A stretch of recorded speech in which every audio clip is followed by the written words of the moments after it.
Bon, en vrai, ça fait plaisir de faire un Ouais, podcast en hein, live. c'est un vrai podcast tout d'un coup. Ouais. Ça faisait longtemps que j'avais pas autre chose que l'iPad, mais bref. Ouais, c'est ça, t'es Ouais. dans le studio et tout. Un vrai studio.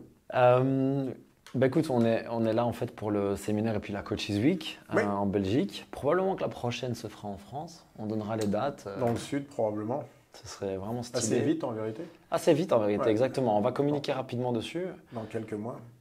Je voulais directement aller, parce qu'on vient de parler de ça dans la Coaches Week, j'ai vraiment aimé cette idée des Strong Fit Workouts. Ouais. Donc des entraînements Strong Fit. Et je me dis, tiens, si on imaginait 3 challenges que les gens pourraient faire, Ouais, ça c'est son regard sadique qui arrive, 3 challenges que les gens pourraient faire qui seraient assez accessibles de manière à ce que, même si tu n'as pas trop de matériel ou quoi que ce soit, tu peux faire. Ah oui, alors accessible. Au niveau du matériel, oui. Du matériel. Après, physiquement, you're gonna die. Ouais. Mais tu commencerais par quoi? Moi, déjà, mon premier workout, Strong Fit Workout, qui était le premier. Donc, j'ai créé ça donc, il y a plus de 10 ans. Ça reste quand même un de mes en plus, ça reste un de mes favoris quand même, qui était le premier workout que j'ai fait dans mon premier séminaire. Okay. Donc, l'idée, c'était 5 sandbag squats, 15 mètres de sandbag carry, le même sandbag. Donc, c'était, Okay. avec quoi j'avais commencé? La première fois, je l'ai fait avec 45 kg. Donc, on va dire 50 kg. 5 squats, Ok. 5 carry de 15 mètres. Ok. 5 minutes. Ok. Tout simple. Donc, on essaye de ne pas lâcher le sandbag. Bear hug. Bear hug. On essaye de ne pas lâcher le sandbag. Ce sont 15 mètres, 5 squats, 15 mètres, 5 squats, 15 mètres, 5 5 squats, minutes. 15 mètres, 5 minutes.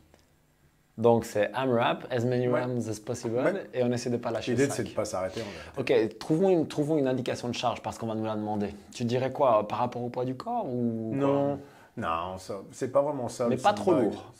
Pour commencer. Non, parce que 5 minutes, c'est très très long. Parce que si toi, tu as fait 45, les gens normaux, ils vont faire... Non, je pense que 35-40, ça sera Ouais, c'est ça. Ouais, 35-40, ça devrait être bien, quoi. La première Pour minute, les- ils vont se balader et puis... Ouais, pour les dames, au moins 25. On va dire 30 pour les dames, 40 pour les mecs. Un truc Ok. comme ça. C'est pas, en vérité, 40, 45, 50, il n'y a pas une différence énorme en vérité. Parce que c'est toujours pareil, c'est minute 4. Qu'est-ce Ouais. que la minute 5 ou là C'est après 3 minutes que ça ça devient... descend vraiment vite.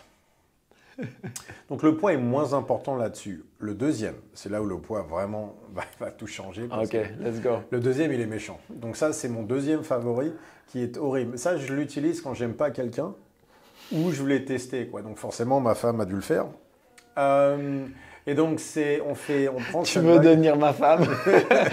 Essaye Et ça. donc, elle était pas d'accord.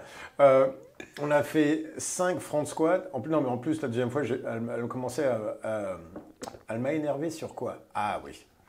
Donc, ça, c'est aussi un autre challenge. C'est pas le troisième, mais c'est un autre que j'aime beaucoup. Tu fais 5 squats, mais genre vraiment lourd, max. Et de là, tu fais max distance carry. Ouais, horrible. Les Ça, ischios, c'est horrible, c'est les ischios. Et Horrible. donc, elle a commencé à faire un truc avec 3 répétitions et machin en imam. Ah, ok. Là, je lui dis, oh, you think you're special. Ouais, tu commences Tu à penses que tu tricher. es spécial, Ouais, tu ouais, commences à ouais, tricher. ouais. Ok, donc elle me dit, non, mais je m'entraîne dur. Ah, vraiment? On va voir. Ok. Et donc, qu'est-ce que je lui dis de faire? Vous allez voir maintenant. Donc, on prend un sandbag, on fait 5 front squats, Ok. 5 press. Donc, ça peut être push press ou strict press. C'est à vous de voir. Et donc, on reste comme ça pendant au moins 3 minutes. Ouais. Et on n'a pas le droit de lâcher le sandbag. Donc, il faut le garder. On peut rester ici pour respirer, mais on n'a pas le droit de le laisser tomber. C'est ça, donc il est en front rack. Ouais. Je peux prendre une Pendant pause 3 là, minutes. ce qui n'aide pas du tout. Non. Et donc Pas- c'est press Rien n'aide. Ouais. ou squat. Oui, rien n'aide, c'est ça en fait. En Rien réalité, n'aide. quand le haut du dos commence à brûler, il ne s'arrêtera jamais. Et donc ça, c'est à peu près à 45 secondes. Et le reste du temps, c'est une horreur, quoi. Et donc, elle a tenu 40 secondes. Elle a lâché. Ah ouais? Ouais. La deuxième fois, elle s'est énervée. Elle a tenu 1 minute et demie. Elle n'a jamais réussi à arriver à 2 minutes. Là, clairement, il faut prendre un peu plus léger. 25 kilos, 30 kilos. Ouais, c'est ça. Ouais. Ouais, 20 pour les femmes, 30 pour les hommes, un truc Ouais, comme ça. 25 et 30. Ouais. C'est un peu. Tu sais, ils sont bizarres ces workouts, c'est que le poids, bien sûr, si tu prends 50 kilos, tu n'y arriveras jamais. Non.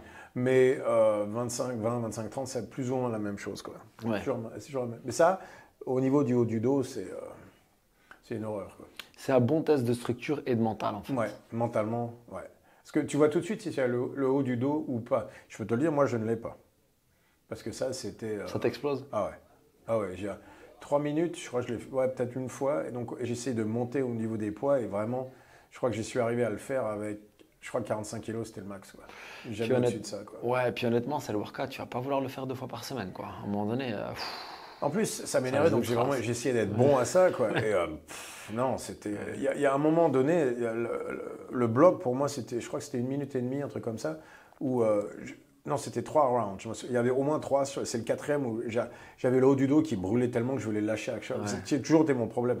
Donc tout de suite, tu le vois. Quoi. Donc je pouvais continuer. C'était pas la condition physique, c'était le haut du dos qui ne pouvait plus. Quoi. Se retrouver avec un sandbag comme ça en front rack, ça fait mal très vite. Ouais. Puis même ça t'étouffe, ça fait. Enfin, ouais, psychologiquement, il faut. C'est horrible comme sensation. Et c'est ça en vérité. De là, donc j'ai créé le 3e qui était, on va faire la même chose que le premier. Donc, c'est-à-dire 5 squats, 15 mètres 15 mètres de carry, mais en front squat. C'est-à-dire tu fais 5 front squat et 15 mètres de carry, mais en front rack. Et avec un sandbag, c'est-à-dire qu'on ne peut pas respirer. Quoi. 5 front squat, 15 mais mètres front carry. Ça, c'est quand on veut paniquer, celui-là. Ou quand tu es un coach et qu'on veut voir s'il y a un qui parle trop dans la gym ou des trucs comme ça, c'est parfait. Quoi. Parce que celui-là, là, c'est panique attaque tout de suite. Quoi. Il n'y a pas moyen de respirer, c'est horrible. Celui-là, je l'ai fait dans ton template plus qu'une fois et j'en ai des souvenirs. En fait, au début, tu tiens plutôt pas mal pendant 1 minute, 1 minute 30. Ouais, toujours pareil. À partir de 2 minutes. C'est 2 minutes pour que le haut du dos commence à lâcher. Et après, c'est. L'enfer. 5 minutes, c'est très long. Pour ces workouts-là, 5 minutes, ça a l'air court, ça ne l'est pas. Ça peut être très très long, 5 minutes. Nice. Et donc, mais en parlant de ça. 3e, ça pourrait être aussi celui dont je viens de parler. C'est, tu sais, très lourd, 5 répétitions max en sandbag squat. Ouais. Et de là, tu pars sur distance maximale de carry. En vérité, distance maximale, ça va être entre 10 et 15 mètres parce que tu as les ischios complètement. C'est très intéressant comme workout. Tu vas faire combien de sets? Un seul set ou 2 sets de Peut-être 2. Généralement, si je le fais à la fin d'un entraînement, j'en fais qu'un. Parce que honnêtement, le 2e est ridicule. Je ne vais pas arriver à faire 5 répétitions ou alors je vais faire 3 mètres sur le carry. Parce que les ischios lâchent complètement. Quoi. Ouais, c'est ça. Pour celui-là, il faut vraiment que ce soit lourd parce que il faut que ça te mette dans l'inconfort. Ouais, c'est ça, de faire tes squats. Donc en vérité, je calcule pour moi, c'est ça. C'est le max. Donc c'est max squat, max weight pour 5 sandbag squats. La charge la plus lourde que tu peux faire pour 5 répétitions. Et puis après, tu marches. Pas enfin, si on peut appeler ça marcher. Mais c'est plutôt parce que tu te dandines. Parce que tu as les ischios. Et c'est là où, en vérité, tu réalises que tout ce qui est carry, c'est les ischios. Quoi. Tout à l'heure, ça m'a beaucoup marqué parce qu'hier, on a fait une grosse séance d'ischio avec le deadlift, avec le GHD. Dans les curls, là, Et sur mon premier yoke carry, c'est pas du tout ma structure qui a lâché. Ce sont mes ischios. Ils ont lâché. Je l'ai senti parce que j'ai commencé à partir de droite à gauche. Quoi. La stabilisation est partie. Ça. Quoi. C'est là aussi que tu vois à quel point ils ont un rôle important dans la stabilisation, typiquement dans un squat. Ou même surtout, mais la plupart des gens vraiment pensent issue, tu sais, du côté concentrique, c'est-à-dire simplement plier la jambe. En vérité, non. Dès qu'on commence à bouger, on s'aperçoit que la chaîne postérieure aide énormément sur tout ce qui est stabilisation. Et donc, dès que tu n'as plus les ischios, les genoux commencent à bouger. De fou. Tout de suite, part de droite à gauche. Et donc, en plus, c'est comme ça que tu te fais mal au dos. Parce que quand tu as les fessiers très engagés et que tu as les genoux qui commencent à bouger à l'intérieur ou à l'extérieur, c'est là où tu t'éclates, ce qu'ils appellent s'éclater le dos. Généralement, ce qu'ils veulent dire par là, c'est qu'ils ont mal à la hanche parce que le fessier était sous tension et le genou commence à bouger au niveau instable. Mais pas l'instabilisation, ne se fait pas au niveau du genou. En vérité, c'est très instable parce que les ischios commencent à lâcher. Et donc, c'est-à-dire que le genou va partir de droite à gauche et tout ça. Et donc là, c'est là où on se fait mal. Donc, c'est pour ça, la plupart du temps, quand les gens ont mal au dos, ce qu'ils appellent mal au dos, généralement, c'est mal à la hanche. Je pars directement sur les ischios de cette manière-là. Donc, les Nordic curls qu'on faisait hier ou tout ce qui est carry, farmer's walk qui est très bien pour ça aussi. Ce serait pas mal que je fasse une vidéo sur cet exercice-là, non? Le Nordic curl, ça serait bien, hein? C'est vraiment. Parce que c'est une variante du Nordic curl. C'est pas le Nordic curl comme on le connaît, mais si vous voulez, il faut vous représenter. Donc vous êtes sur un GHD, donc avec, on va dire, les tibias parallèles au sol et le buste droit. Et en fait, on va vraiment venir mettre de la tension dans les ischios et puis venir pousser le bassin en avant pour engager les fessiers à mort. On va avoir les épaules qui vont au-devant des genoux, de manière à mettre la tension tout dans les ischios. Et de là, ce qu'on va faire, c'est qu'on va ramener les hanches vers l'arrière et on va pousser les hanches vers l'avant. Donc les épaules ne bougent plus. La seule chose qui bouge, ce sont les hanches qui vont aller de l'arrière vers l'avant. Pourquoi? Parce que ça va mimiquer le mouvement du deadlift où normalement, quand la barre passe les genoux, on doit pousser les hanches vers l'avant. Malheureusement, la plupart des gens ramène les épaules vers l'arrière au lieu de pousser les hanches vers l'avant, qui est toujours un problème. Donc en vérité, je voulais trouver une manière d'enseigner ça. Et donc j'ai commencé à m'amuser avec à essayer avec tous ces trucs-là et donc ça marche très très bien. Donc l'idée, ce n'est pas de ramener les épaules vers l'arrière, c'est de garder les épaules un peu vers l'avant et simplement de bouger les hanches. Et à ce moment-là, on s'aperçoit que pour pousser les hanches complètement vers l'avant, de manière à avoir tout aligné, c'est tout au niveau des ischios, la connexion avec les fessiers, quoi. Et ce qui était impressionnant, c'est qu'on bougeait sur 10 cm et qu'on était à l'agonie. Ouais. À l'agonie. Ouais, ça marche très très bien. Il faut vraiment essayer parce que ça a l'air tellement simple quand je le dis comme ça et quand on le fait, c'est au niveau des ischios. Je suis courbaturé le lendemain à chaque fois.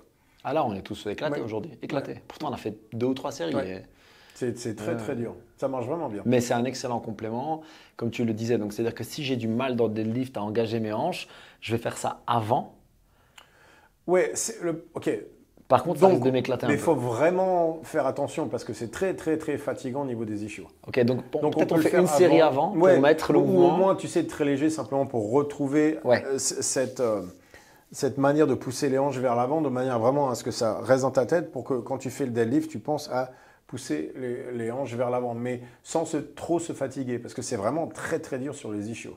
Donc je veux pas qu'ils soient trop fatigués, qu'ils arrivent sur le deadlift. Et là, du coup, tu fais tout avec le dos. Ouais, parce que les ischios ne peuvent plus. Mais donc j'utilise un tout petit peu avant et beaucoup après. Ouais. Enfin, beaucoup après, c'est-à-dire que je fais 2 sets après, au maximum au niveau de répétition, et je suis courbaturé à chaque fois. C'est ça, parce que tu dis beaucoup, mais en fait, après 2 séries, on n'a plus envie, c'est bon. On était cuit. Il n'y a plus moyen, quoi. C'est ça que j'aime bien aussi, c'est qu'on voit bien à quel point on a travaillé. Complètement. C'est vraiment dur sur les ischios. Et le lendemain aussi, parce que c'est une façon d'être courbaturé qui est très différente. Je pense que j'essaierai de t'expliquer dans la vidéo, c'est qu'en fait, d'habitude, moi, quand je suis courbaturé aux ischios, c'est tout le long. Ouais. Et tu sais, parce que souvent, c'est sur le stiff leg deadlift, donc les jambes tendues, tout ça. Ouais. Donc là, c'est vraiment l'excentrique. Ouais. Ici, c'est presque au niveau des fessiers, vraiment tout en haut. C'est ça qui m'intéresse, c'est cette connexion-là. C'est ça. Ouais. Et c'est rare d'être courbaturé là. C'était très intéressant. Malheureusement, c'est très dur. C'est une des parties les plus dures du corps humain à entraîner. Il y a ça et le bas des trapèzes. Ce sont deux endroits qui sont vraiment durs à trouver. Donc ça permet d'aller directement dans cette zone-là, mais avec une certaine intensité qui est généralement dure à trouver. Donc oui, les gens peuvent faire, des split squats et tout ça, mais c'est très facile d'aller sur les cuisses. Là, c'est un exercice. Et en plus, cet exercice-là t'enseigne à pousser les hanches vers l'avant, qui est vraiment l'idée principale. Mais en plus, c'est vrai que ça tape exactement dans cette zone-là. Donc en réalité, c'est un exercice qui est vraiment excellent. Je pense que tout le monde devrait le faire après le deadlift, quoi. C'est vraiment très bon. Donnons-leur quand même en bonus. Donc là, on a 3 workouts. On a un sandbag squat pour 5, carry pour 15 mètres pendant 5 minutes. La même chose en front rack. Ouais. Et on a 5 front squats, 5 press pendant le max time, sans lâcher le sac. Ouais. Donnons-leur un truc avec le sled. Avec le sled. Pour le haut du corps ou bas du corps? Simplement pour... Est-ce que tu crois qu'il y a moyen de faire un combo des deux en un workout? Ouais, toujours. Le truc qui fait le plus mal, c'est toujours le même, quoi. C'est-à-dire que on va faire un sled drag, donc assez lourd. Et donc, il faut bouger les pieds, bien sûr, vite, mais assez lourd. Et on va faire, genre 20 mètres, 20 mètres. Quoi. Okay. Au max weight, donc poids maximum pour faire 20 mètres, 20 mètres. Quand on arrive là, on enlève du poids, forcément. Et on va faire en sled sprint, la même genre chose. Max distance. Ok. De toute façon, tu auras 40 mètres max au niveau du sprint. Ouais. Ok, donc je fais 20 mètres en drag, je fais le retour. En drag, donc c'est avec les sangles et je fais l'espèce de backwalk. J'enlève les sangles et boum, sprint le plus vite possible. Et max distance qui va être 40 mètres. Ouais, 40-50 mètres. En fonction du poids, bien sûr. Donc ça c'est le bas du corps entier, quoi. Moi, je l'appelle souvent sled push et en fait, je pense que toi, tu l'appelles sled sprint et que c'est mieux parce que les gens, du coup, pensent qu'il faut mettre lourd et aller doucement. En fait, non, il faut mettre plus léger et plus vite. Il faut sprint, quoi. Il faut aller all out. Ouais, parce que le lourd et lent, en vérité, tu mets tout dans les cuisses. Oui. En vérité, ça ne fait pas grand-chose. C'est pas vraiment intéressant. Et puis, c'est ralenti. C'est ralenti, tu vas éclater les genoux. En vérité, je vois pas trop l'intérêt. Tu travailles pas les fessiers tant que ça. En vérité, sur le sled, je le fais depuis tellement longtemps, je peux te dire qu'en vérité, la vitesse compte plus que la charge. Il faut essayer de bouger les pieds vite. Ouais, c'est ça. C'est ça, vite, tout le temps. Plus que le poids. Ouais. Au séminaire, je leur disais vitesse, vitesse, vitesse. Ouais, ça marche beaucoup mieux que le poids en vérité. Ouais. Si tu veux faire de la force, je trouve que quand même le meilleur, c'est le harnais, bear walk. Et là, tu peux mettre lourd. Mais tu vas quand même essayer de bouger les pieds vite, toujours. Ouais, c'est la même intention. Toujours. Ouais. Il ne faut jamais, tu sais, passer comme ça. En vérité, il ne faut jamais être lent avec une sled. Ouais. Donc, en parlant de ça, il y a un deuxième workout qu'on pourrait faire pour ça. Donc, on va essayer de trouver une distance pour 12 secondes. Donc, poids et distance pour un sled sprint de 12 secondes. C'est-à-dire que le maximum de distance couvert en 12 secondes. C'est-à-dire que si on a 20 mètres ou 50 mètres, peu importe, c'est la distance couverte en 12 secondes. Donc, si vous avez une piste de 20 mètres, rajoutez du poids jusqu'à qu'il vous prenne juste en dessous de 12 secondes à vitesse maximale pour arriver de l'autre côté. Et donc, ce qu'on va faire, on va faire un imam. Donc, sur la minute, chaque minute sur la minute, on va faire cette distance-là. Et donc, à chaque fois, on va la faire en dessous de 12 secondes. À chaque fois. Okay. Non, pas à chaque fois. Et donc, l'exercice s'arrête quand ça vous prend plus de 15 secondes pour terminer cette distance-là. Et normalement, si vous en faites plus que 5, c'est-à-dire que vous êtes en train de tricher. Ouais, ça veut dire que tu n'as pas donné all out sur les 12 secondes. Soit il n'y a pas assez de poids, soit la distance est trop courte. Tu pouvais aller plus vite sur le test principal, parce qu'il faut vraiment trouver le poids maximal et la distance maximale juste en dessous de 12 secondes. Donc, il faut vraiment essayer. Sinon, j'ai quelqu'un qui m'a dit « Ouais, au bout de 20 minutes, j'en avais marre, j'ai arrêté. » Oui, c'est parce que tu ne l'as jamais fait. Quoi. Ouais, là, tu n'as rien fait. Ouais. Il triche à chaque fois. Donc, il n'y a aucun intérêt. Quoi. Pour ceux qui écoutent, je pense que quel que soit celui que vous choisissez, vous allez mourir. Il y a moyen. C'est toujours les 2 dernières minutes sont intéressantes. Ouais. Ouh, ok. Fair enough. On devrait lui faire celui-là, JB, demain. Les 12 secondes. Ouais. Très bonne idée. Ouais. On va bien s'amuser. Parce qu'on peut faire, tu sais, en partenaire, parce que quand je m'arrête, tu y vas. Parce qu'on a 12 secondes, donc on peut le faire en imam par 2. Ouais. Même à 3. Nice. Ça rentre même à 3 si tu sprints all out. Ouais. Oui, forcément. Quoi. Ouais. Parfait. Ok. Et puis de toute façon, en 5-6 minutes, tout le monde est mort. Donc, ouais. C'est parfait. En jeudi, avec tout ce qu'on a fait déjà, à mon avis, ça va être. Parce que lui, il était là depuis samedi. Ouais. Donc ça fait 5 jours qu'il s'éclate. Je pense que demain, lui, il va récupérer. Demain. S'il arrive à venir, ouais. Oh, punaise. Après, je m'étais dit, on peut aussi donner un peu une guideline pour démarrer avec Strong Fit si j'ai jamais trop pratiqué, tu vois, parce que pour le moment, on parle beaucoup de ça, une classe Strong Fit, un workout Strong Fit, une progrès Strong Fit. Et je me dis, tu vois, pour le moment, on était un peu sur 1 à 2 fois par semaine. Et j'ai l'impression que si tu n'as jamais trop joué avec ça ou que tu fais du crossfit, etc., déjà 1 fois par semaine, faire un vrai workout avec le sac, le sled, c'est déjà très bien en fait, quoi. Ouais, c'est beaucoup. Surtout si on commence à mettre tout ce qui est yoke carry et tout ça, même sans les mouvements lourds, tu sais, même avec un sandbag carry qui est lourd, tu sais, genre max. Donc le poids maximal, on va dire, pour 30-40 mètres. Ouais. Ça va être un stress au niveau surtout de la chaîne postérieure, tout ça, que vraiment les gens ne sont pas habitués à ce genre de choses. Donc si tu accumules tout ensemble, en vérité, ce que je dirais, moi, c'est 1 fois par semaine et surtout, faites attention au volume. C'est pas le CrossFit, quoi. C'est vraiment pas la même chose. C'est ça. Donc c'est bien de pouvoir s'entraîner, mais enfin, c'est mieux de pouvoir récupérer de cet entraînement-là. Parce que les gens font énormément, mais sont toujours fatigués, incapables de pousser. Ça veut dire simplement que vous faites trop, quoi.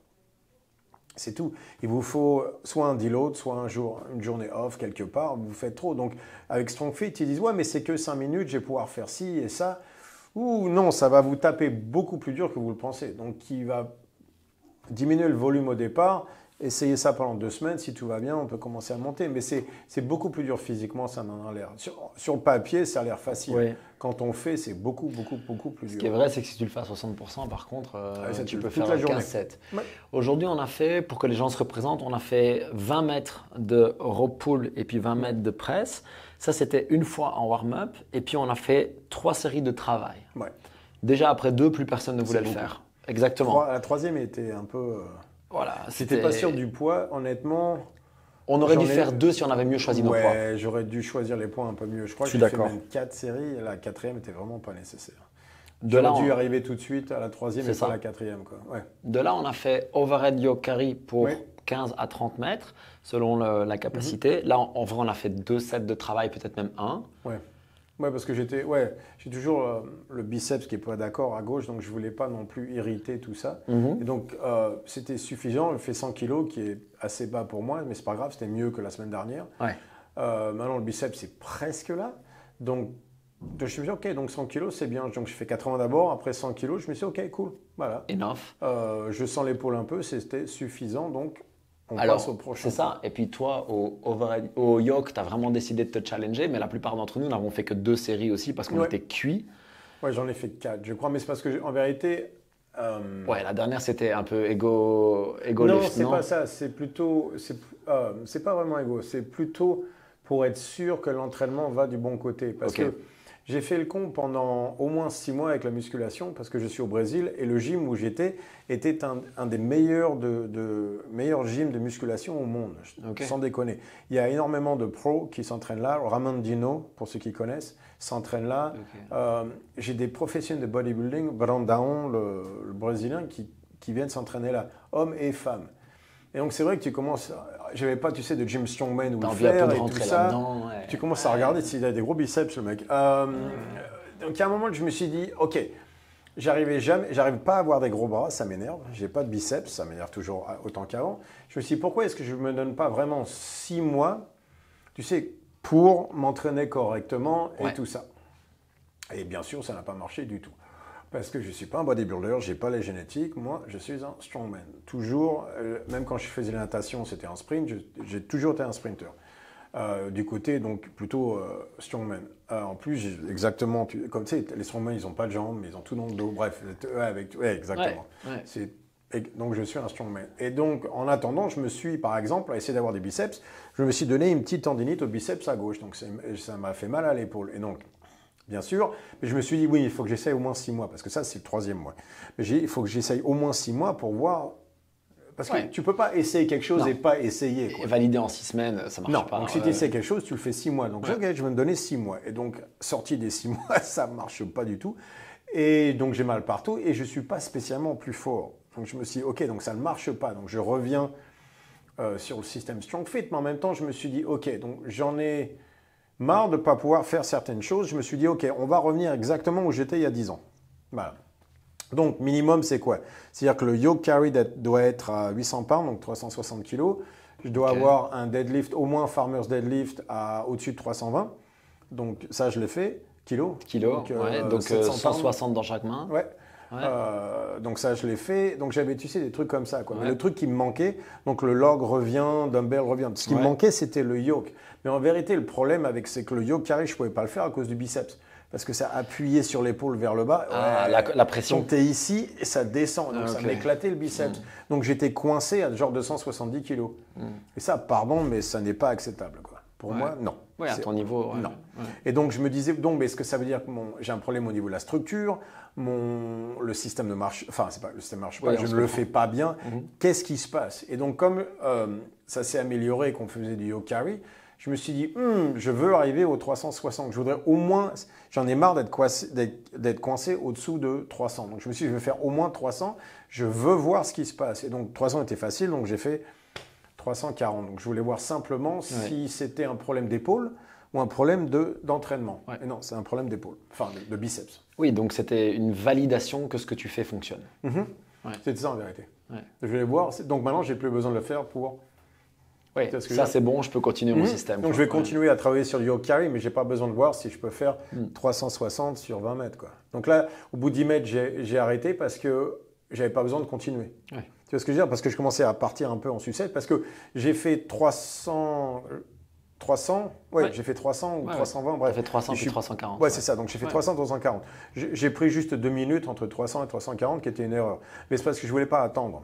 Mais normalement, j'aurais pris 6 minutes de manière... Tu vois, j'aurais pu peut-être terminer. Bref, là, j'étais fatigué. 10 mètres, je commence à bouger, j'arrête. Mais l'épaule me faisait pas mal et je vois bien que ce n'était pas lourd. J'avais du mal à le faire parce que ça fait longtemps. Je n'ai pas les issues pour faire ça pour l'instant. Mais en même temps, bon... Je vois bien que ça marche, ce que je fais. Ça. Ok, cool. Tout va bien. Mais c'était vraiment comme... Je voulais savoir si mon entraînement est correct en ce moment ou pas. Parce que je me sens assez fort. Donc je me dis, ok. Mais se sentir fort, ça ne veut rien dire. C'est soit tu es fort ou pas. Donc ok, on va voir. Oui, comme Donc tu disais, c'est maintenant, l'avantage avec ce genre de truc, c'est très concret. Tu l'amènes au point A, au point B ou pas.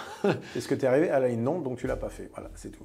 Ouais. Parce que donc c'était ça. Et donc comme maintenant mon log est en train de revenir, ça c'est le triceps, mais comme j'avais mal à l'épaule aussi, le log il n'est pas où il devrait être, quoi. Donc, mais déjà à 100 kg maintenant ça commence à devenir léger, donc je sais que le 120 au push press est là. Si j'ai 120 au push press, je sais que j'ai 140 en split jerk. Donc ça veut dire que je suis revenu où j'étais. Okay. Mais j'ai juste besoin de 120 en push press et je suis à 110, 115. Donc ok. Même avec l'épaule. Donc sur l'épaule, je suis à 120. Si tu sens ton épaule, ouais. Enfin le biceps. Donc c'est les trucs. Donc j'ai fait mon sandbag 100 kg. Ouais. Ça, je l'ai fait même avec le bicep, donc ça veut dire je vais pouvoir revenir à... Donc maintenant, je reviens là où j'étais, quoi. Il y a 10 ans. Ouais. Ce qui est plutôt pas mal. C'est pas mal. Vu que j'ai 47. Vu que tu as toujours 40, c'est pas. Donc j'avais 40 à l'époque, en attendant. Donc c'est comme ça qu'on calcule 10 ans. Mais je voulais vraiment... Oui, parce qu'à un moment, je me suis dit non, je refuse. Ouais. Il y a des numéros, je refuse d'être en dessous. C'est pas autre chose. Et c'est pas une question d'ego, c'est simplement non, je refuse. Ouais. Donc je vais faire ce qu'il faut pour. Oui, je serai suffisamment fort pour. Oh. Oui.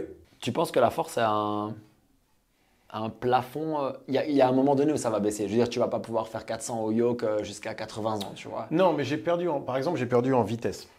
Ah oui, ok. Oui, ça c'est ce qui part le premier. Ouais. Tu bouges pas aussi vite, ça c'est un fait. Ouais. Je l'ai vu au basket, ça. Ouais, ça c'est un fait. Ouais. Et la récupération.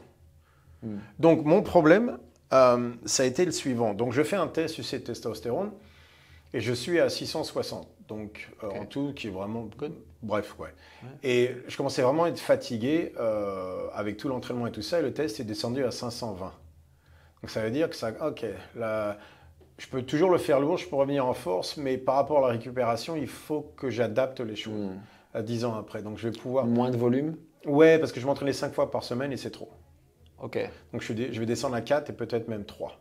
Okay. Parce que la force revient, donc c'est plus facile de revenir là où tu es que de construire, bien sûr. Mais quand même, la force est revenue presque partout. Donc je pense quand même au log et tout ça, je vais pouvoir faire des progrès parce qu'en vérité, je m'entraîne mieux qu'avant. Oui, parce que tu es ça plus intelligent en fait. Beaucoup plus, ouais. Au niveau des triceps, des trucs, maintenant je comprends certaines choses mieux. Donc, je vais pouvoir faire certains progrès. Pas au niveau du yoke carry. Je ne pense pas que je vais arriver à 1000 pounds, à 465 kg. Là, je ne pense pas que je vais essayer de nouveau. Mais j'arriverai au moins à 400 kg, probablement. Je vois bien. Si je suis à 340, ouais. Si je suis à 340 maintenant, je peux arriver à 400 encore. Mais ça sera plus long qu'à l'époque. Et la récupération, par contre, donc ça veut dire quoi ? Oui, si tu fais ça, tu vas être buté pour X temps. Et donc, il faut gérer ça. Donc, c'est ça ou TRT, quoi. Et c'est quelque chose que tu envisages ? C'est pas encore clair. Non, oui, non, je l'envisage dans ce sens-là. Par exemple, si les taux de testostérone descendent en dessous de 500, je vais commencer à regarder. Parce que maintenant, il y a un risque physique par rapport à ça. Tu commences à... Ah oui. Tu vois ce que je veux dire ? Donc, en vérité, ce n'est pas l'entraînement qui me fait penser au TRT, c'est le UCLA et tout ça.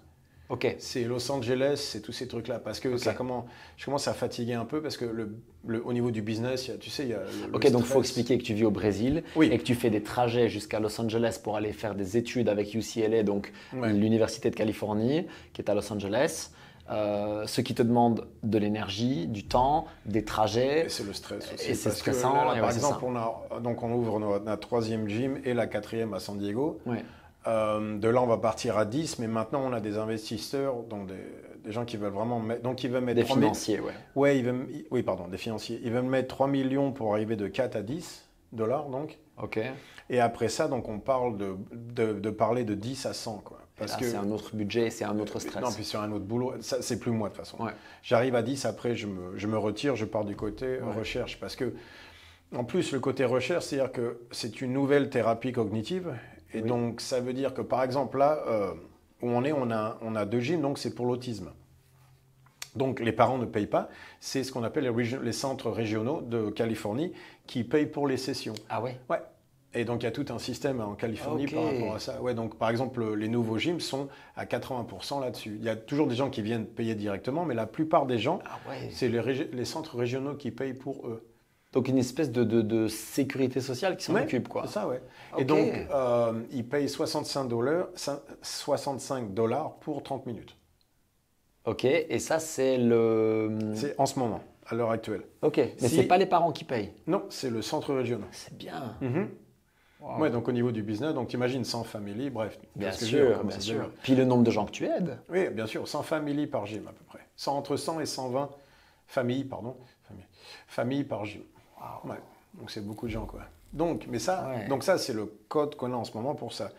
Le travail que je fais avec Dr Nasser, une fois qu'il est approuvé par la FDA, on change de code et donc on passe de $65 pour 30 minutes à 400.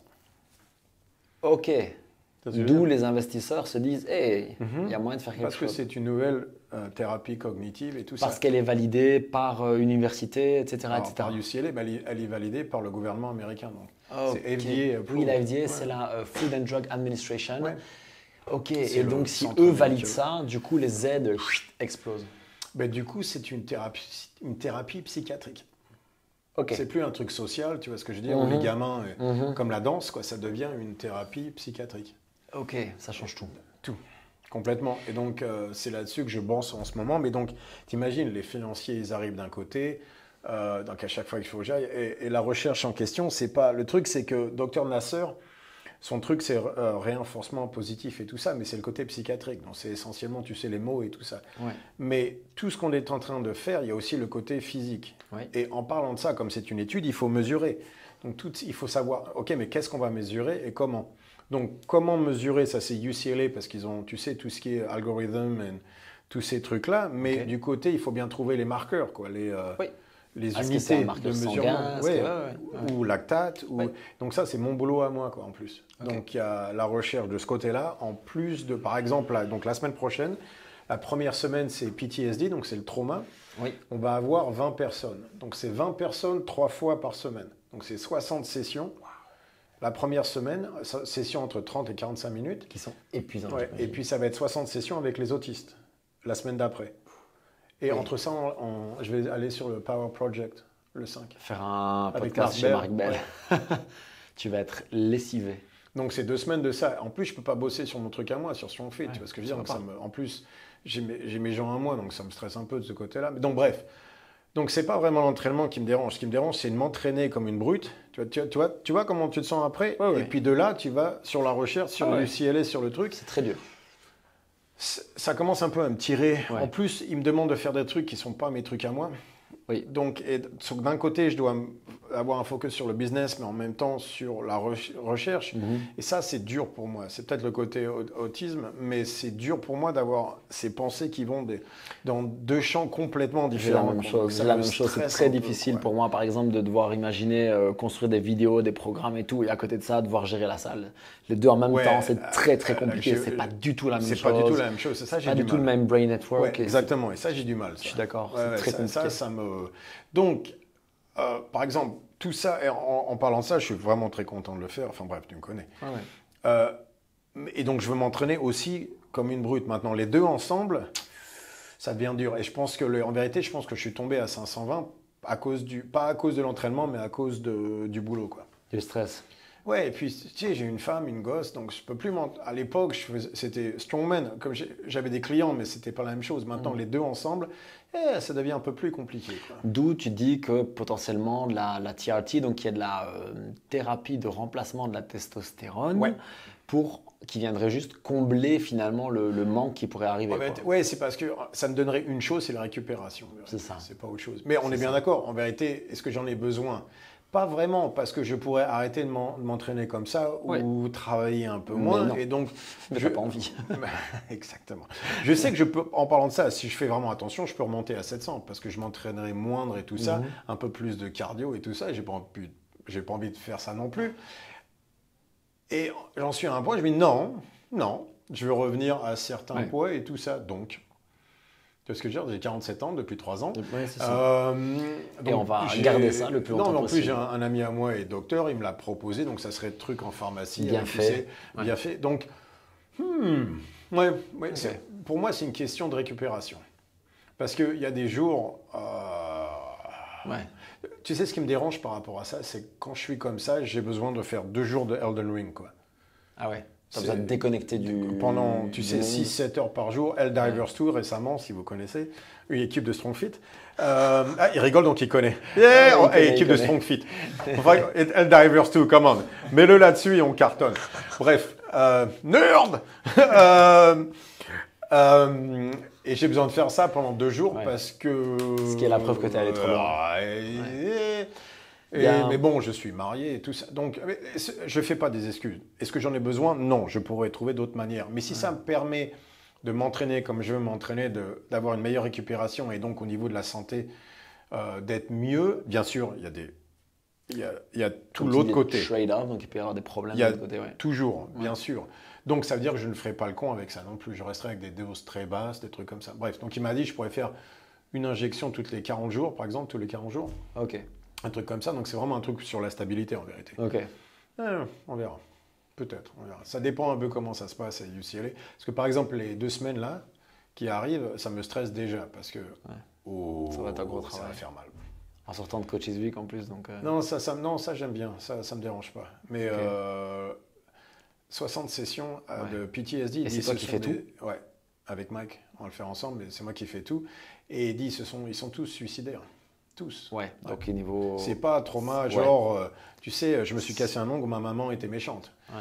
Non, on parle des vrais traumas, c'est-à-dire des gens qui étaient donc à UCLA parce qu'ils sont passés par l'hôpital de UCLA, parce qu'ils ont été internés. Des cas psychiatriques. Ouais, parce qu'ils ont été internés tous à cause de suicidaires et tous ces trucs-là. Ouais. Et c'est sur ces gens-là que vous allez travailler? Ouais. Okay. C'était la première étude que j'avais faite, c'est pareil. C'était tous suicidaires. Tous internés à un moment donné. Pas longue durée, mais quand même suffisamment. Ouais. Suffisamment. Ok. Ouais. Avant de revenir sur le truc Strong Fit, parce qu'on on est bien parti, il y a une chance que ça arrive en Europe un jour, tu penses? Oui, mais le principe du Gym Improve, alors on n'aura pas les remboursements, etc. d'office. Non, pas sûr. Non, mais ok. C'est une bonne question. Oui, je voudrais le faire et je sais qu'en Angleterre, par exemple, on m'avait déjà pas mal demandé de travailler là-dessus. Okay. Par contre, je ne sais pas. C'est une bonne question. Si l'étude est peer-reviewed et acceptée aux États-Unis, elle serait peut-être acceptée en Europe. Je ne sais pas. Si elle finit dans PubMed, a priori, elle devrait passer. Donc dans ce cas-là, il faudrait travailler avec le système médical. Ici, je ne vois pas comment ça marche en Europe. Il faudrait que je vois. Oui. Je dirais, ouais. Parce que je veux dire, des enfants autistes et des gens en PTSD, il y en a ici aussi. Ici aussi, quoi. Donc, je ne sais pas si le côté médical me laisserait le faire ici. Okay. Parce que je ne suis pas un docteur, on est bien d'accord, mais Dr Nasser est un docteur, un psychiatre. Tu pourrais l'utiliser lui. Ok. Ouais, ça serait. J'aimerais beaucoup, évidemment. Ok. Ouais, j'aimerais beaucoup travailler là-dessus. Parce que, en plus, ce qui m'inquiète le plus, moi, dans tout ça, c'est quand même Big Pharma, quoi. Donc, si je peux faire quelque chose à ce niveau-là, par rapport à eux, je le ferai. Bien sûr. Jusqu'à qu'ils comprennent que j'existe et après, je vais disparaître un jour. Ça ne sera pas un suicide. Je le dis ici, ça ne sera pas un suicide. C'est filmé, si Julien disparaît. C'est pas un suicide. Soit il s'est fait écraser par un yoke, ça c'est possible aussi. Mais ça ne sera pas un suicide. Ok, donc toute cette grande boucle pour revenir au fait qu'on a fait une session Strong Fit aujourd'hui et qu'en fait on a fait finalement 6 ou 7 séries de travail effectif et que c'était bien assez. On était lessivés après. Donc ce que je veux dire par là, c'est que quelqu'un qui voudrait intégrer une séance Strong Fit dans sa semaine, ne vous attendez pas à faire 14 séries. C'est 5 à 8 et à chaque fois, les gens se disent c'est tout. C'est tout. Fais-le à fond, tu verras demain. C'est ça le problème, c'est qu'en vérité, les gens qui me disent à chaque fois ils arrêtent, c'est tout. C'est parce qu'en vérité, parce qu'ils pensaient qu'il y avait 14 séries, les 7 premières, ils ont rien fait, quoi. C'est ça. En vérité, à la fin, on fait exactement le même volume, vous et moi. Simplement, moi, je le fais dès la première série, tandis que vous attendez la 5e. C'est ça. Sauf que tout ce travail accumule de la fatigue et je trouve rend la récupération plus difficile pour pas grand-chose. Parce que faire 3 séries à 60%, ça ne sert à rien. Non, et les 3 premières ne servent à rien. En vérité, c'est un warm-up. C'est ça. Par contre, tu as mis un stress au niveau des articulations et toutes ces choses-là. Et c'est quand même un travail extra et donc au niveau physiologique. Ça te demande la réserve de glycogène, toutes ces conneries-là. Ça demande un travail extra. Qui, honnêtement, si on tombe directement dans l'intensité, pas nécessairement au niveau des pourcentages, simplement, tu sais, y aller à donf, autant y aller dès le premier set, quoi. Ouais. D'autant plus qu'ici, puisqu'on travaille avec des choses qui sont très principalement concentriques, il n'y a pas d'excentrique, il n'y a pas besoin d'être très échauffé. Tu peux vraiment aller très plus, rapidement, tu vois. Tu es plus fort en excentrique qu'en concentrique. Ouais. C'est-à-dire quand tu fais un mouvement qui a des excentriques, tu vas passer le plus de ton énergie sur la phase excentrique. Donc si tu enlèves ça, tu as encore plus d'énergie pour la phase concentrique. Ouais. Donc du coup, tu vas taxer le muscle, mais aussi le système nerveux beaucoup plus de cette manière-là, parce que tu ne l'as pas utilisé pour le côté excentrique. Donc tu peux vraiment pousser la machine de ce côté-là, quoi.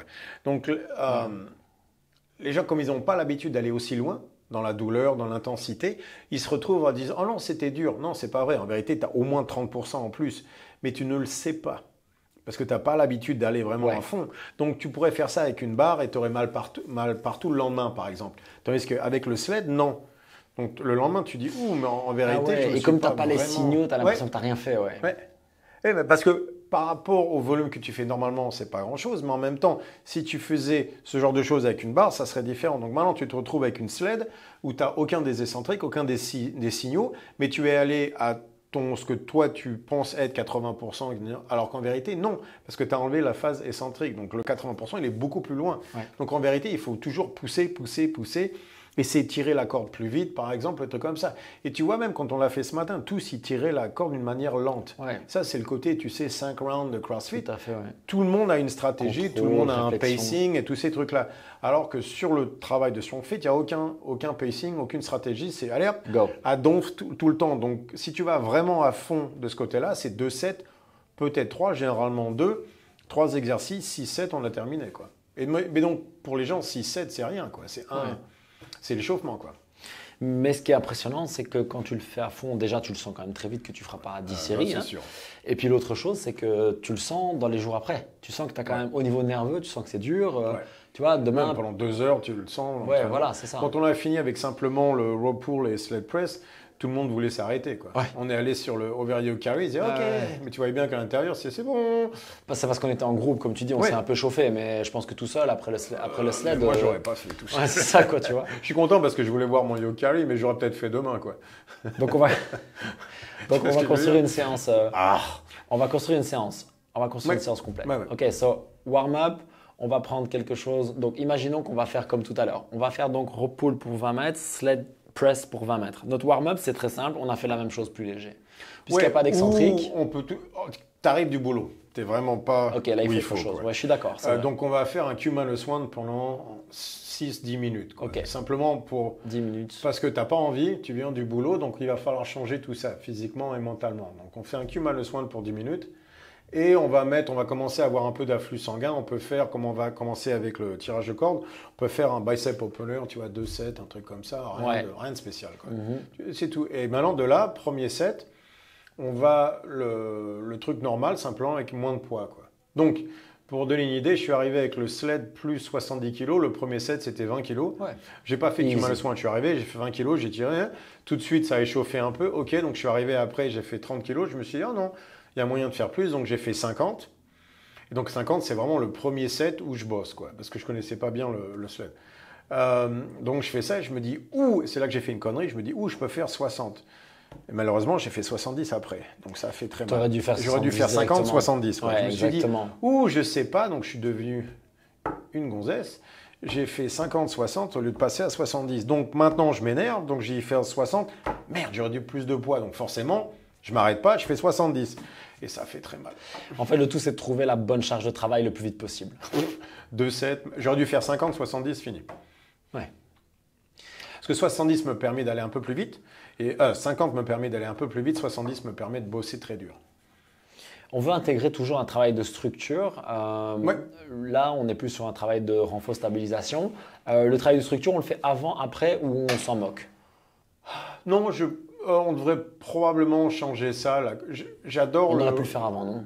Oui, on aurait pu, mais j'adore le row pull et sled press parce que honnêtement, c'est un échauffement en lui-même. Oui, c'est vrai. Et tu peux pas te faire mal. Et en plus, l'afflux sanguin, moi, j'ai toujours, tu sais, un pump monstrueux dans le dos, dans les triceps, dans les pecs et tout ça. J'ai l'air d'un bodybuilder, finalement, tu vois ce que je veux dire. Donc, mais en attendant, comme tu vas t'éclater les triceps, quand tu passes sur le prochain qui est le overhead yoke carry, maintenant tu vas être plus faible par rapport à ça, donc c'est pas forcément intéressant. Donc c'est vrai, de temps en temps, on devrait mettre l'overhead yoke carry d'abord, de manière à avoir de pouvoir utiliser plus de poids, quoi. Peut-être en fonction de tes besoins aussi. Si tu as plus besoin du overhead yoke carry, tu devrais le mettre au début, de manière à pouvoir focus dessus. Ouais, j'adore le row pulls, c'est tout, quoi. C'est ça ma justification, j'aime beaucoup les row pulls, quoi. Mais c'est vrai que de temps en temps, il serait mieux de faire le overhead yoke carry d'abord, quoi. Ouais, c'est comme le farmer. Donc mettre une forme de carry, soit après, soit avant, potentiellement en fonction de si tu veux développer plus de charge sur l'un ou sur l'autre. Ouais. Par exemple, en parlant de ça, donc on fait row pull, sled press, mais on peut faire sled press, row pulls. Ouais. Et en parlant de ça, ça change l'entraînement énormément. Ouais. C'est pas la même chose. On se dirait que c'est exactement pareil. Parce que tu vas prendre beaucoup plus au sled press du coup, potentiellement. Potentiellement, mais aussi tout d'un coup, tu sais, tu as poussé, donc tu as les pecs, quand tu tires, ça va te ralentir au niveau même du row pull, parce que tu peux plus utiliser les pecs. Ouais. Donc et ça change énormément le row pull. Donc ça change plus que ça ne le devrait. Donc en vérité, je faisais une semaine l'un, une semaine l'autre. On en revient à la variété qui est quand même toujours intéressante. Hein. Oui, et ça change vraiment l'exercice. Donc pour ça, à chaque fois, oui, mais c'est la même chose. Non, pas vraiment. Pas vraiment.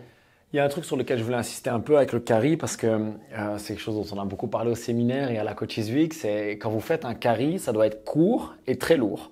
Le but, c'est pas de faire 200 mètres avec les kettlebells. Le but, c'est pas de faire 200 mètres avec le yoke. C'est pas 100 mètres, c'est 50 mètres au max. Ouais, j'allais dire, je préfère 30. Plutôt 30. Ouais. C'est plutôt 30 en général. De toute façon, après 30, tu es smoked, tu es explosé si tu l'as bien fait. Ça veut dire que tu n'as pas pris suffisamment lourd. Ils m'énervent avec ça, appeler ça du farmer's walk. Quand ils prennent leur kettlebell et ils vont pour 400 mètres. Pardon, je le dis, j'essaie pas de vous insulter, mais c'est plus du farmer's walk. C'est un renfort de grip en fait. Hein. C'est un renfort du grip. Hein. C'est le grip qui lâche, mais pas la structure. À 24 kilos, tu le fais avec... Puis du farmer's walk à 24 kilos par main avec vos kettlebells, mais les courses sont aussi lourdes, quoi. Faut pas déconner.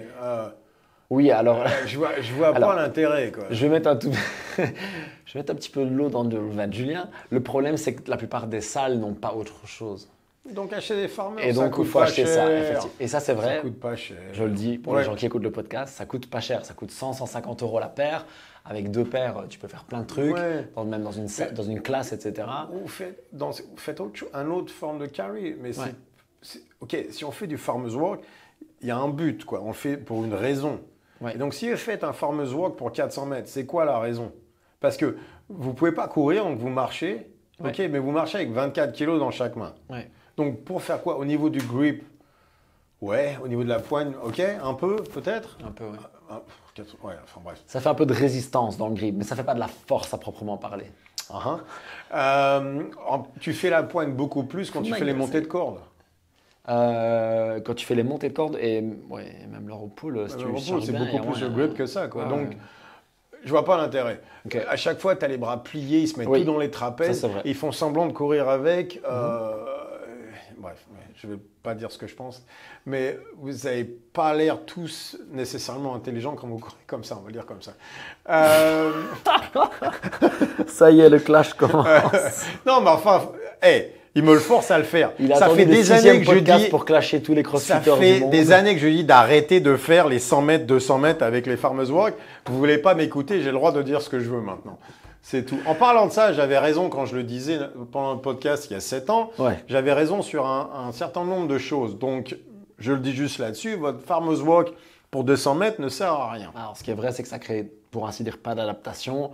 Et moi qui joue avec les farmers ici, ne serait-ce qu'à partir de quelques dizaines de kilos dans chaque main, ça change tout, quoi. Ça n'a rien à voir. Tu te fais écraser, tu dois résister, tu dois stabiliser, tes ischios s'engagent. C'est vraiment très différent. Ils vont nous donner l'excuse, mais je le fais dans ma compétition d'Irox. Ok. Donc, en parlant de ça, on a JB ici, il peut vous le dire. Si vous bossez lourd sur le farmers, lourd normal, sur le farmers dans la semaine, quand vous arrivez avec vos 24 kilos à Irox, vous n'allez même pas les sentir. Non, je suis d'accord.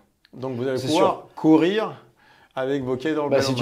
Disons que si tu fais 30 kg avec un poids qui est relativement raisonnable, imaginons 70 kg dans chaque main, quand on te met 24 ou 32, tu te balades. Oui, c'est rien. Ouais. Et c'est toujours pareil, cet entraînement sur 200 mètres avec les kettlebells, c'est juste pour dire que vous faites du farmer's walk. Mais en vérité, il n'y a aucun stimulus créé à ces poids-là. Quoi. Ok, fair enough. Non, parce que sinon, donc quoi, c'est-à-dire qu'un mec un peu obèse, il fait du yoke carry toute la journée? Ok. Tu vois ce que je veux dire? Ok. Anyway. Bref. Et du coup, il y a la question dans une séance Strong Fit, où est-ce qu'on met la haute intensité, on va dire, cardiovasculaire? Est-ce qu'on le fait une fois par semaine? Est-ce qu'on le fait tout le temps? Quand est-ce qu'on va pousser un sled à la mort? Quand est-ce qu'on va faire de l'intervalle sur le vélo? Quand est-ce qu'on se fait ce truc-là? Donc, intensité cardiovasculaire est une chose, par rapport au système nerveux, en est une autre. Okay. Donc, par exemple, si on parle intensité cardiovasculaire, c'est vrai que tout ce qui est sled sprint dont on parlait, justement, c'est très bon pour ça. Ouais. Donc ça, tu pourrais le faire tous les 2 jours. Le problème, c'est que ton système nerveux ne tiendra jamais le coup. Non, parce que c'est trop lourd, c'est trop dur. C'est trop dur. Ouais. C'est trop dur, quoi. Donc, en vérité, c'est vraiment se cartonner, pour moi, c'est une fois par semaine. Ouais. En parlant de ça, pour vous le dire tous, Rich Froning disait que 80%, donc il avait entre 22 et 24 sessions par semaine. Ouais, sounds about right. Et il disait qu'il y en avait 2 qui étaient à fond. Ouais. C'est-à-dire que moins de 10% de toutes ces étaient à fond. Tu vois ce que je veux dire? Ouais. Donc, si on fait 5 sessions par semaine, normalement, c'est une fois toutes les 2 semaines. J'ai vu une vidéo terrible avec lui. Tu sais qu'il a gagné en équipe pendant des années et des années. Et donc, forcément, c'est lui le boss de l'équipe. Ouais. Et il faisait des intervalles de 200 mètres sur le tapis, tu sais, le air runner, en équipe. Et à un moment donné, il s'est fâché sur un des gars parce qu'en fait, il était mis 8 fois 200 mètres à tel pace. Ouais. Et en fait, le dernier, le gars, se dit « Ouais, je suis chaud, je vais faire un vrai sprint ». Il a pété une case dessus. Il lui a dit « C'est pas ça l'entraînement. Il y a un pourcentage. Pense à ta récupération. Tu me fais le coup une deuxième fois, t'es viré. Boum !» Et je pense que ça a calmé tout le monde parce que forcément, c'est lui le chef. Oui, il a raison. Et j'allais dire, et pour le coup, il avait totalement raison. Et d'ailleurs, c'est une erreur qu'on retrouve beaucoup. Moi, j'en parle souvent. Je dis, si tu fais un AMRAP 20 minutes, c'est pas AMRAP 20 minutes, dont la dernière minute en sprint. C'est AMRAP 20 minutes. S'il te plaît, fais-moi un AMRAP 20 minutes. Je pars dans une programmation d'une semaine équilibrée, tu comprends? Non, mais... Versus maintenant, on va faire des sprints sur la bike. Là, s'il te plaît, donne-moi tout. En plus, non, mais en parlant de ça, la plupart de ses entraînements étaient à 80%. Ouais. Donc ça. Même quand il faisait ces trucs durs, c'était quand même à 80%. Comme on disait, le problème, c'est que son 80%, c'était le 110% de tout le monde. 130 pour moi. Il avait quelques workouts que j'adorais et je pouvais pas même pas les faire au même poids. Ouais. Tu vois ce que je veux dire? Parce que je tenais pas 20 minutes. C'était un monstre de boulot. Ouais. Mais lui, il bossait à 80% pour lui. Donc qui malheureusement pour vous n'est pas le cas. Est-ce que c'est ce que tu fais aussi? Est-ce que tu bosses principalement à 80%? Mais peut-être un peu plus quand même. Non, j'ai l'impression que c'est quand même plus 90, tu vois? Oui, mais parce que... mais il y a beaucoup moins de volume. Il y a beaucoup moins de volume que ce que tu faisais. Non, je bosse à... Oui, mais il y a 2 types d'intensité. Il y a, tu sais, rate of perceived exertion, donc c'est jusqu'à où je vais pousser. Oui. Et il y a intensité par rapport au pourcentage. Tu vois ce que je veux dire? Oui. Donc, intensité, la plupart du temps, je dirais au-dessus de 90%, une fois par semaine, peut-être 2, et les 3-4 autres entraînements sera probablement à 80. Ok. Donc, juste pour expliquer un peu ce que tu viens de dire, c'est que si je fais 30 mètres overhead avec le yoke, c'est pas cardiovasculaire à proprement parler, mais en termes de pourcentage, c'est une intensité qui peut être énorme. Si je suis à 80, 85, 90%, c'est très dur, tu le sens. Et en fait, tu sors et t'es... Je bosse jamais à 100%. Jamais. Sauf peut-être sur un sled sprint, parce que là, il n'y a pas de risque, et là, tu peux aller all out. En parlant des pourcentages. Mais sur le niveau des poids, je bosse jamais à 100%. C'est-à-dire que si j'ai... Par exemple, quand j'ai fait les 12 répétitions, tu sais, sur le Farmer's Deadlift, là, à 280, j'ai fait 12 répétitions, mais honnêtement, j'en avais 14. Ouais. Je l'ai senti, mais simplement, je commençais, tu sais, les fessiers, les ischios, tout commençait à cramper. Je me suis dit, OK. Parce que les 2 prochaines, maintenant, il y a un risque de blessure et surtout, la récupération va être très, très dure. Pendant la Coaches Week, ici, on a beaucoup parlé de ça et c'est cette idée d'aller au max de reps ou de distance que tu peux faire avec la technique. Tout comme tu parles avec Janina, pour ses 4 fois 170 au deadlift, c'est parce que pour le moment, elle peut faire 4 reps à 170 qui sont nickel. La deadlift, la technique ne change pas. Si on lui met 4 fois 180, elle peut peut-être le faire, mais sa technique va changer. Je suis sûr qu'elle peut le faire, mais elle va changer sa technique. Et donc, ça veut dire que le poids commence à gagner déjà. Et donc, quand je m'entraîne, je dois gagner l'entraînement, pas le poids. Jamais. La barre ne peut jamais gagner l'entraînement. C'est toujours vous qui devez gagner. Toujours, et ça, les crossfitters ne savent pas faire. Non, mais non, le problème, en plus, ça se voit sur leur figure, ils ne font que perdre. Mais le problème, c'est que...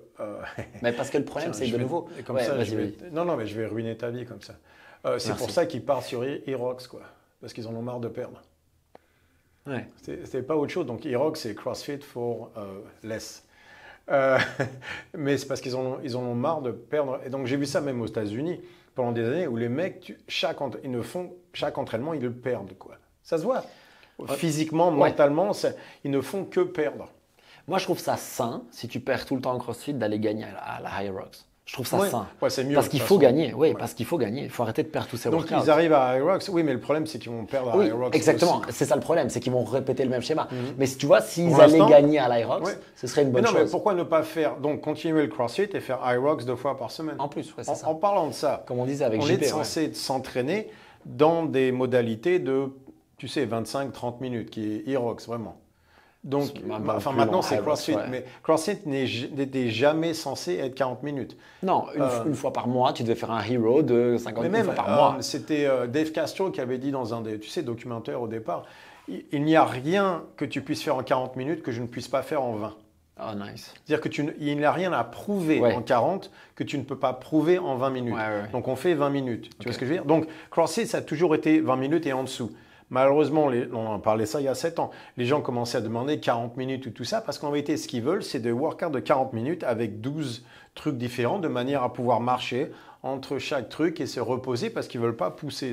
C'est pas autre chose que ça, quoi. Et donc Parce que si malheureusement, c'était- on les a laissés le faire. Mais Parce que on a fait ici un workout de CrossFit qui était un des pires qu'ils ont fait. 5 deadlifts lourds, 10 box jump, AMRAP 10 minutes. ah ouais, non, je m'en souviens dessus là. Ok, Ouais. ça les a celui-là. tués. Ouais. Et maintenant, imagine faire la même chose pendant 40 minutes. Ouais. Là, personne ne voudra le faire. Par contre, quand tu fais 10 stations pendant 40 Ouais. minutes, Tu sais, 12 Ouais. Days of Christmas, ouais, tous ces mais ça c'est trucs-là. presque active recovery finalement. Mais tu... L'intensité, je parle. Ouais, ouais, non, L'intensité, bien c'est sûr. c'est ça. Non, mais c'est vrai, c'est presque parce que les gens, tu sais, ils bougent, ils reviennent. Ce qu'ils aiment en vérité, ce que les gens aiment, c'est la transition entre chaque chose. Ouais. Donc c'est pour ça qu'ils veulent toujours avoir 5 ou 6 mouvements, parce que comme ça, ils peuvent se reposer entre chaque Et même mouvement. mentalement. Oui, bien sûr. C'est beaucoup plus facile parce que tu Ouais. dis, OK, j'ai passé les snatchs, j'y reviens que dans Ouais. 10 minutes. Ouais. Tu vois, versus 5 deadlifts, 10 box jump, ça veut dire que tu y Non, mais reviens tout le temps. les couplets comme ça, c'est toujours ce qu'il y a de pire. Horrible. Parce que tu n'as jamais de break. Ouais. Ça s'arrête jamais. C'est ça. Et tu passes de l'un à l'autre, oui, je m'en souviens. Ouais. Ah oui, tu vois ce que je veux freak out dire? Ouais, complètement. c'est comme ça. Pour ça, Grace, ça a l'air facile, mais ça ne l'est pas à cause de Mm. ça. Donc, Irox avait créé plus de trucs, plus longs, plus lents. Donc, qui fait partie de la condition physique, on est bien d'accord. Mais maintenant, si on fait tous que ça, on va avoir exactement les mêmes problèmes. En parlant de ça, vous allez commencer tous à perdre parce que dès que les coureurs, les vrais arrivent, c'est fini, quoi. Les mecs qui ont leur 10K en 30 ils vont minutes, tuer tout le monde. leurs 10 km en Ouais. 30 minutes, vous ne pouvez pas gagner. C'est fini, quoi. Donc, ça va être autre chose, quoi. Parce Je que veux ce dire, sera mais c'est- beaucoup plus facile pour eux d'apprendre à faire les autres mouvements de High Rocks Ouais. que pour nous, les crossfitters, d'apprendre à courir comme eux. Ça va être tu peux pas. beaucoup, C'est- beaucoup Tu plus ne difficile. peux pas faire Ah ouais. un 10 km en 30 minutes quand tu pèses au-dessus de 80 kg. Ça, il y en a quelques-uns, Oui, on mais se tu vois comprend. ce que je veux dire. Ah oui, la C'est généralité. très, très, très, très rare. Tu vois ce Ouais. que je veux dire. Ça va être une galère. Et donc, mais c'est vrai que ce côté, tu sais, de perdre en permanence n'est pas bon, quoi. Donc, Vas-y, une comment fois- on fait? Donc, avec le sled, c'est une fois par semaine. Tu vois ce que je veux dire. Ouais. Donc oui, quand je m'entraîne, en vérité, je m'entraîne, c'est vrai, à 80%, par exemple. Donc on va revenir sur Janina, le deadlift, comme ça, ils verront. Donc il faut bien voir que 170 pour 4, pour Janina, en vérité, c'est pas si lourd que ça. 170, c'est son opener, quoi, dans les compétitions. C'est la première barre qu'elle va faire pour valider, quoi, parce Ouais. que c'est Et facile. donc on fait, dernière compétition, on a fait 170, 180, 190, et le 190 kg était facile pour elle. Donc elle avait 200 au moins ce jour-là, c'était évident. Donc 170, tu vois ce que je veux dire, on est à 85%, quoi. Ouais. Et donc, elle fait 85% pour 4. Et elle fait ça une fois tous les 10 jours. Ouais.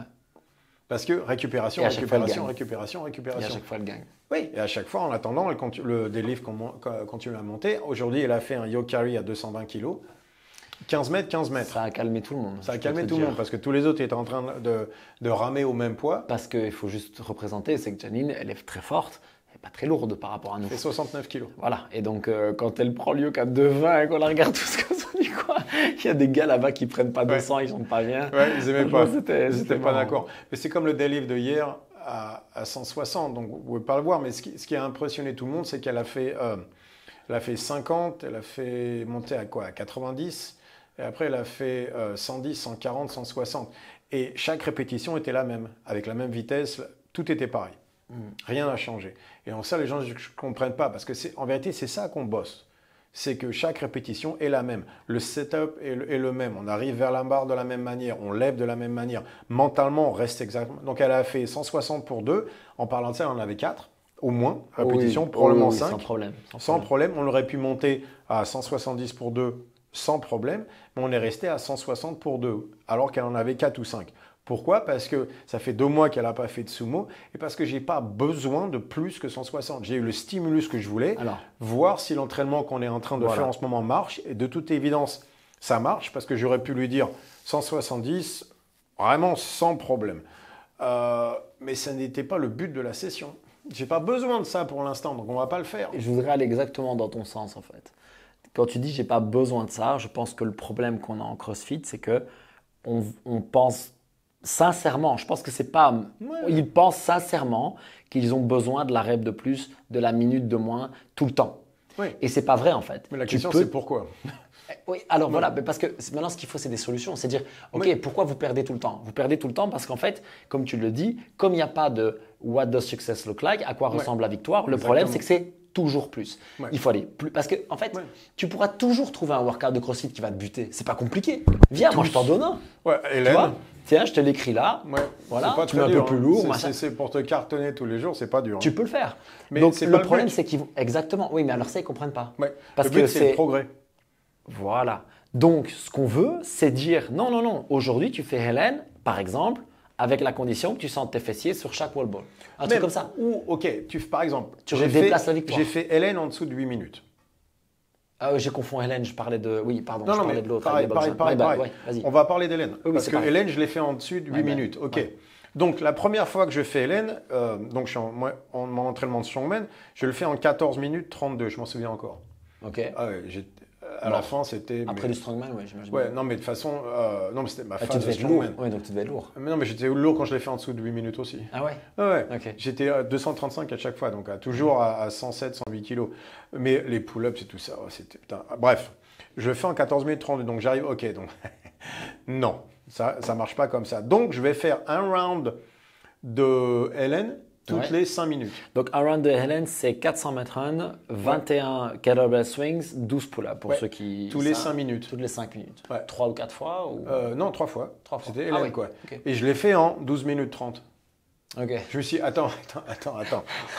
Je comprends pas ce qui se passe. Tu vois ce que je veux dire? Je l'ai fait en 13 minutes quelque chose, quoi. Mais il y avait 1 minute de moins que j'ai dit, ok, donc j'ai pris carrément 1 minute et demie de repos entre chaque round et je me retrouve avec 1 minute moins à la fin. Je me suis dit, ok, donc je fais les choses de la mauvaise manière. Donc j'ai commencé à bosser sur Hélène et donc mon truc, c'est que je vais faire tous les rounds en dessous de 2 minutes et demie. Mais toutes les 5 minutes. Et après, 2 minutes et demie toutes les 4 minutes. C'est ça. Ouais. Et après, j'ai testé mon Hélène une fois et je l'ai fait en dessous de 8 minutes. Parce que tu as fait ton 2 minutes et demie à chaque fois, en fait. Parce que j'ai travaillé sur Hélène. Ouais. Parce que l'idée, c'était d'être meilleur à Hélène. Maintenant, est-ce que ça m'a donné une capacité aérobique supérieure? Bien sûr, à l'époque, c'était très bien. Mais parce que le but, je me disais, ok, donc, what does success look like? Gagner, c'est quoi? C'est qu'il faut descendre de 14 minutes en dessous de 10 au moins, quoi. Tu vois ce que je veux dire? Donc, je suis arrivé en dessous de 8. Mais donc, ça m'a permis, donc j'ai eu un test au départ, le même test à l'arrivée, une méthode pour aller de A jusqu'à B, et j'ai prouvé que ça marchait. C'est ça l'entraînement. Ouais. Donc, par contre, ce que j'aurais pu continuer à faire, c'est m'éclater à Hélène en 14 minutes, en faisant 13 minutes 45, 13 minutes 40, et à perdre à chaque fois, me dire pourquoi est-ce que je fais ça, alors qu'en vérité, j'ai fait, oh, on s'arrête, stratégie, on organise le workout, dans 4 semaines, je teste encore. Et ça, je l'ai fait en 6 semaines, 4 semaines, 6 semaines. Ouais. Comme ça que je me suis entraîné pour mon 5K, pour le 5 km. C'est une des stratégies que j'utilise le plus quand je fais des workouts de CrossFit, c'est ok, comment est-ce que justement je vais le structurer pour pouvoir mettre ma bonne intensité, récupérer pendant le workout et faire du coup mon meilleur temps. Comme tu l'as dit, par exemple, on voit qu'on va faire beaucoup mieux avec cette stratégie d'intensité-repos pour certaines personnes parce qu'après tout ça te permet de mieux gérer ton rythme. Et l'idée, c'est de dire non, je ne vais peut-être pas faire mon meilleur score aujourd'hui, c'est pas grave. Oui, c'est pas grave. Mais je vais apprendre, je vais progresser. Les sensations à 14,5 n'étaient pas les sensations à 13. À 13, tout allait bien, quoi. Enfin, tu vois ce que je veux dire? On se comprend. Parce qu'à 14,5, j'ai cru que j'allais mourir ce jour-là. C'était crise cardiaque, quoi. Et donc, tu vois ce que je veux dire? Mais parce que l'idée, c'était de pas faire. Je vais pas faire 8 ce jour-là. Mais donc, cette idée, tu sais, entière de oui, mais si je me cartonne pas, j'ai pas mérité. Maintenant, on rentre dans des problèmes psychologiques et dans ce côté comparatif de CrossFit. Alors, oui, mais par rapport aux autres et machin et trucs. Donc, énormément de ça, le côté se cartonner une rep de plus, c'est toujours cette espèce de honte qu'ils ont par rapport à eux-mêmes, dans le sens qu'il faut que je fasse mieux. Et pour eux, c'est quoi? C'est plus de douleur, c'est d'endurer plus de choses, c'est de montrer que je fais mon mieux tous les jours. Oui, mais l'entraînement, c'est pas ça. La plupart des entraînements se font à 80%. Maintenant, si on rentre là-dedans en disant oui, mais c'est pas par rapport à l'entraînement, c'est par rapport à autre chose. Ok, donc n'utilisez pas l'entraînement. Vous n'avez pas amélioré votre vie de tous les jours simplement en vous tuant tous les jours avec CrossFit. Je vous le dis tout de suite. Il faut dealer avec votre vie à vous, pas avec CrossFit. Non, ça peut aider à ce moment-là, mais ça devient une drogue comme le reste. Non, mais je suis assez d'accord. Parce qu'il y a un moment donné, il faut arrêter d'utiliser le sport pour s'éclaircir l'esprit. C'est-à-dire, à un moment donné, non, fixez votre vie à vous, quoi. Donc, pardon, mais... Donc, sur une semaine, tu vas proposer, imaginons quelqu'un qui fasse 5 workouts. On va faire, pour moi, il faut faire un à très basse intensité, style recovery, etc. Un où là, ils peuvent s'éclater parce qu'il faut s'éclater une fois par semaine. Je pense que c'est intéressant, même ne serait-ce que pour voir où sont tes limites.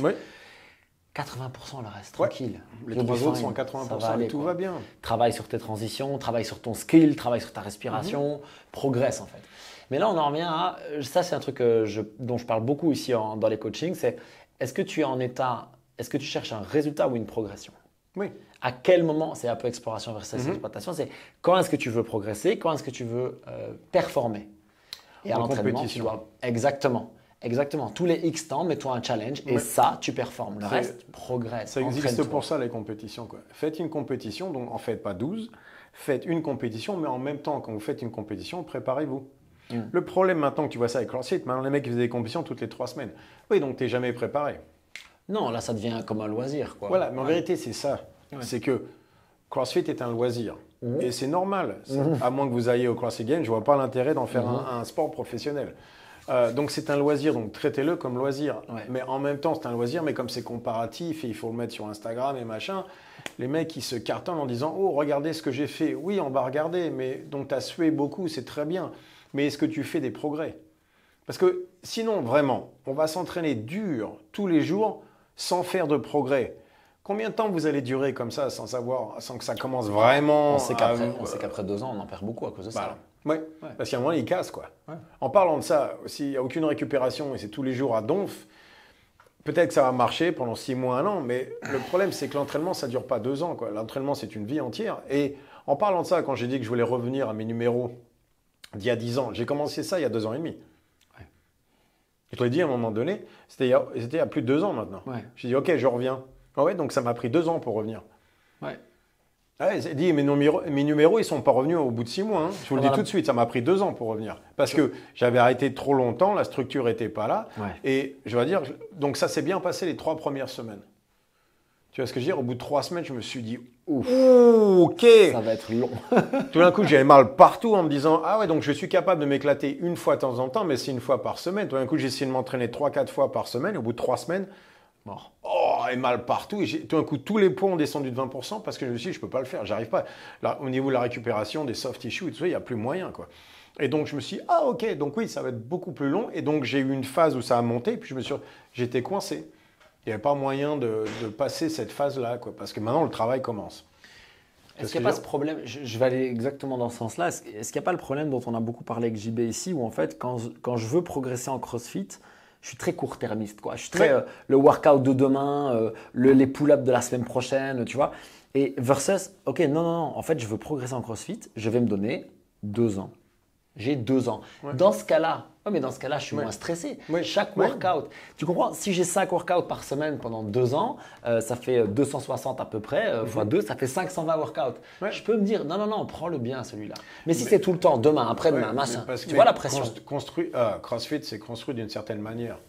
Et là, tu vois, quand ça a commencé, c'était le côté, tu sais, SEAL training, Army et tout ça. Pour l'armée, les militaires, la police. Pour des gens qui n'iront jamais vers l'Afghanistan, on va le dire tout de suite, quoi. Donc, mais ils s'entraînaient comme s'ils y allaient, quoi. Tu vois ce que je veux dire? C'était demain SEAL training. Non. Demain, c'est tes 3 gosses, aller les chercher au football. Tu vois ce que je veux dire? Donc, bon, on va se calmer les enfants. Mais après ça, il y a le côté, tu sais, réseaux sociaux et surtout ce côté comme ça très comparatif où ils mettaient ça sur le .com et moi j'ai fait mon temps et tout ça. Et donc ça a commencé vraiment, tu sais, ce côté de tous les jours à fond. Mais ça, c'est le côté libertarien, enfin, pardon, pas libertarien, libertarian, de Greg Glassman, donc presque anarchique. Je sais pas comment ça se traduit. Je sais pas comment ça se traduit, mais c'est un truc aux États-Unis où presque, c'est pas vraiment des anarchiques, mais c'est la liberté. Ouais, c'est ça. Totale. On doit être libre de sur tout. Enfin bref. Ouais. Et il y avait ce côté-là, donc vraiment de dire fuck you à tout le monde, quoi. Et donc c'était, oui, bien sûr que normalement il y a une spécialisation, tu sais, il y a des phases d'entraînement, des mesocycles et tout ça. Et il a dit non, on va rien de faire ça. On va faire ce que tout le monde a essayé avant lui. On va s'éclater tous les jours à donf et on va avoir des progrès. Aucune programmation, donc random, pas de spécialisation. Allez, on balance tout et on voit ce qui se passe. Mais ça, c'était vraiment son côté fuck you, quoi, parce qu'il n'aimait pas le monde du fitness. Je le comprends, mais enfin, en attendant, c'était ça. En parlant de ça, on faisait ça la même chose au jiu-jitsu. Ouais. En ceinture blanche, on s'éclate tous les jours comme si c'est l'UFC, quoi. Ouais. Non, c'était pas l'UFC. Tout ce qu'on s'est fait, c'est qu'on se fait mal, c'est tout. On ne devient pas plus dur, on devient beaucoup plus blessé, c'est tout.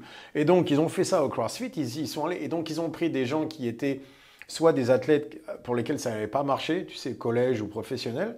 Et donc, ils sont éclatés au départ, mais avec suffisamment de variations et quelque chose de bien. Et donc, ça a commencé vraiment bien au départ. Bien progressé. Mais très vite, ils sont allés sur la spécialisation, sur tout ce qui est… cycle de préparation. Cycle de préparation et tout ça, parce que sinon, ils n'y arrivaient pas. Parce qu'il y avait l'Open, tu sais, à l'époque, il y avait les sections quand ça a commencé, après les régionaux. Et de là, CrossFit Games, dès le départ, tous, ils ont fait des systèmes comme ça de préparation. Par contre, les autres, ils s'éclataient toute l'année. Et donc, il y a eu tout ce côté CrossFit c'est toute l'année en permanence à fond. Et si tu ne fais pas ça, c'est ta faute, tu es faible. Alors qu'en vérité, personne ne s'entraîne comme ça. Au Jiu-Jitsu, j'ai rencontré beaucoup de champions du monde. Ils sont toute la journée à 70%. Parce que c'est technique, c'est machin, c'est truc, c'est flow. Et personne ne s'entraîne à fond tout le temps. Regarde les strongmen, regarde les powerlifters et tout ça. Donc, comme je disais, Janina, même dans la phase de préparation pour une compétition, je vais faire son opener d'abord. Donc, on va dire 4 sessions avant qu'elle le fasse. Première session, on va faire une répétition. Deuxième session, 2, 3, 4. Quand elle peut faire 4 répétitions avec son opener, je sais que tout va bien. Mais je ne lui ai jamais donné au-dessus que son opener à la maison parce que ça, c'est le jour de la compétition. Donc on est dans cette idée où en fait on va dire que la personne qui veut faire du CrossFit pour son fitness, son loisir, etc., la variation constante est très bien. Mais pour la personne qui veut spécifiquement progresser, il faut faire des cycles et il faut surveiller la programmation et la récupération. La récupération, très importante. La récupération. Beaucoup plus importante. Le problème, parce que comme je dis 80%, les gens vont me dire « Oui, mais c'est toi qui as dit qu'il fallait pousser par rapport à l'intensité. » Oui, mais parce qu'en vérité, qu'est-ce que je veux dire à 90%? C'est-à-dire qu'à 80%, je vais sur un workout très dur qui est, on va dire, peu importe, 4 minutes. Je vais me donner à fond, mais pas à fond au niveau des poids. Par exemple, je vais prendre 80% des poids et je vais donner l'intensité maximale par rapport à ça. Ou même mon intensité maximale est très haute, mais je ne vais pas nécessairement dans le rouge. Ok, la plupart des gens, quand ils disent 80%, ce n'est pas vrai. Ce qu'ils font, c'est qu'ils prennent un entraînement qu'ils pourraient faire normalement en 10 minutes et ils le font en 20. Tu vois ce que je veux dire? Donc, ce qu'eux, ils appellent 80%, en vérité, ce n'est pas ça du tout. En vérité, c'est du pacing sans avoir vraiment aucune intensité du début à la fin. Moi, je m'entraîne très intensément. Donc, forcément, mon intensité doit rester à 80% parce que je suis capable d'aller à 100. Mais tout d'un coup, la récupération est vraiment difficile. Donc, c'est un peu ce que j'ai dit pour la nutrition. C'est, tu sais, nourriture ingérée et pas nourriture digérée. Pour l'entraînement, c'est je m'entraîne aussi dur que possible en fonction de ma récupération par rapport à ça. La plupart des gens que j'ai vus s'entraîner ne s'entraînent pas à la limite de leur récupération, au niveau de l'intensité. Par contre, au niveau du volume, ils s'entraînent plus que leur récupération. Tu vois ce que je veux dire? Ils s'entraînent 5 fois par jour, 2 heures par jour, ils vont faire de la course le soir. À chaque fois, l'intensité est très basse, mais le volume est tellement haut qu'il se casse en permanence, quoi. Et donc ça a été la culture de CrossFit de ce côté-là. Au début, c'était rappelle les Hero Workout une fois par mois, puis c'était 2 fois par mois, puis 1 fois par semaine, puis 3 fois par semaine. Le problème avec ça, c'est que forcément, tu vas descendre au niveau de l'intensité. Par contre, ta récupération, elle va être… parce que même au niveau, tu sais, l'imposition au niveau des articulations est énorme tout d'un coup. Donc c'est ça aussi la récupération. Les articulations, c'est soft tissue, le système nerveux. Et donc les gens… comme ils sont de plus en plus fatigués, de plus en plus cassés, bien sûr, s'entraînent de moins en moins de manière intensive. Donc forcément, on fait de plus en plus. Parce qu'ils ont cette honte. Maintenant, ouais, c'était pas assez dur, donc on va le faire encore et encore et encore. Et donc, on part sur maintenant ce qui va être Irox et tout ça, ça va être 2 heures. Mais ils vont avoir exactement les mêmes problèmes. Parce que maintenant, ils vont faire Irox tous les jours. Et comme c'est pas assez, ils vont faire CrossFit. Donc maintenant, on va avoir la programmation CrossFit et on va mettre, à tes souhaits, Irox dessus. Et puis, comme ils n'arrivent pas à être forts, maintenant, on va faire une programmation de force. Donc, c'est même plus programmation de force et CrossFit comme avant, c'est force, CrossFit, Irox. Maintenant, si on peut rajouter Strong Fit et peut-être du Jiu-Jitsu, tout le monde va bien, quoi. Ouais. Qu'est-ce que je veux dire? Comment on va équilibrer ça dans une semaine alors?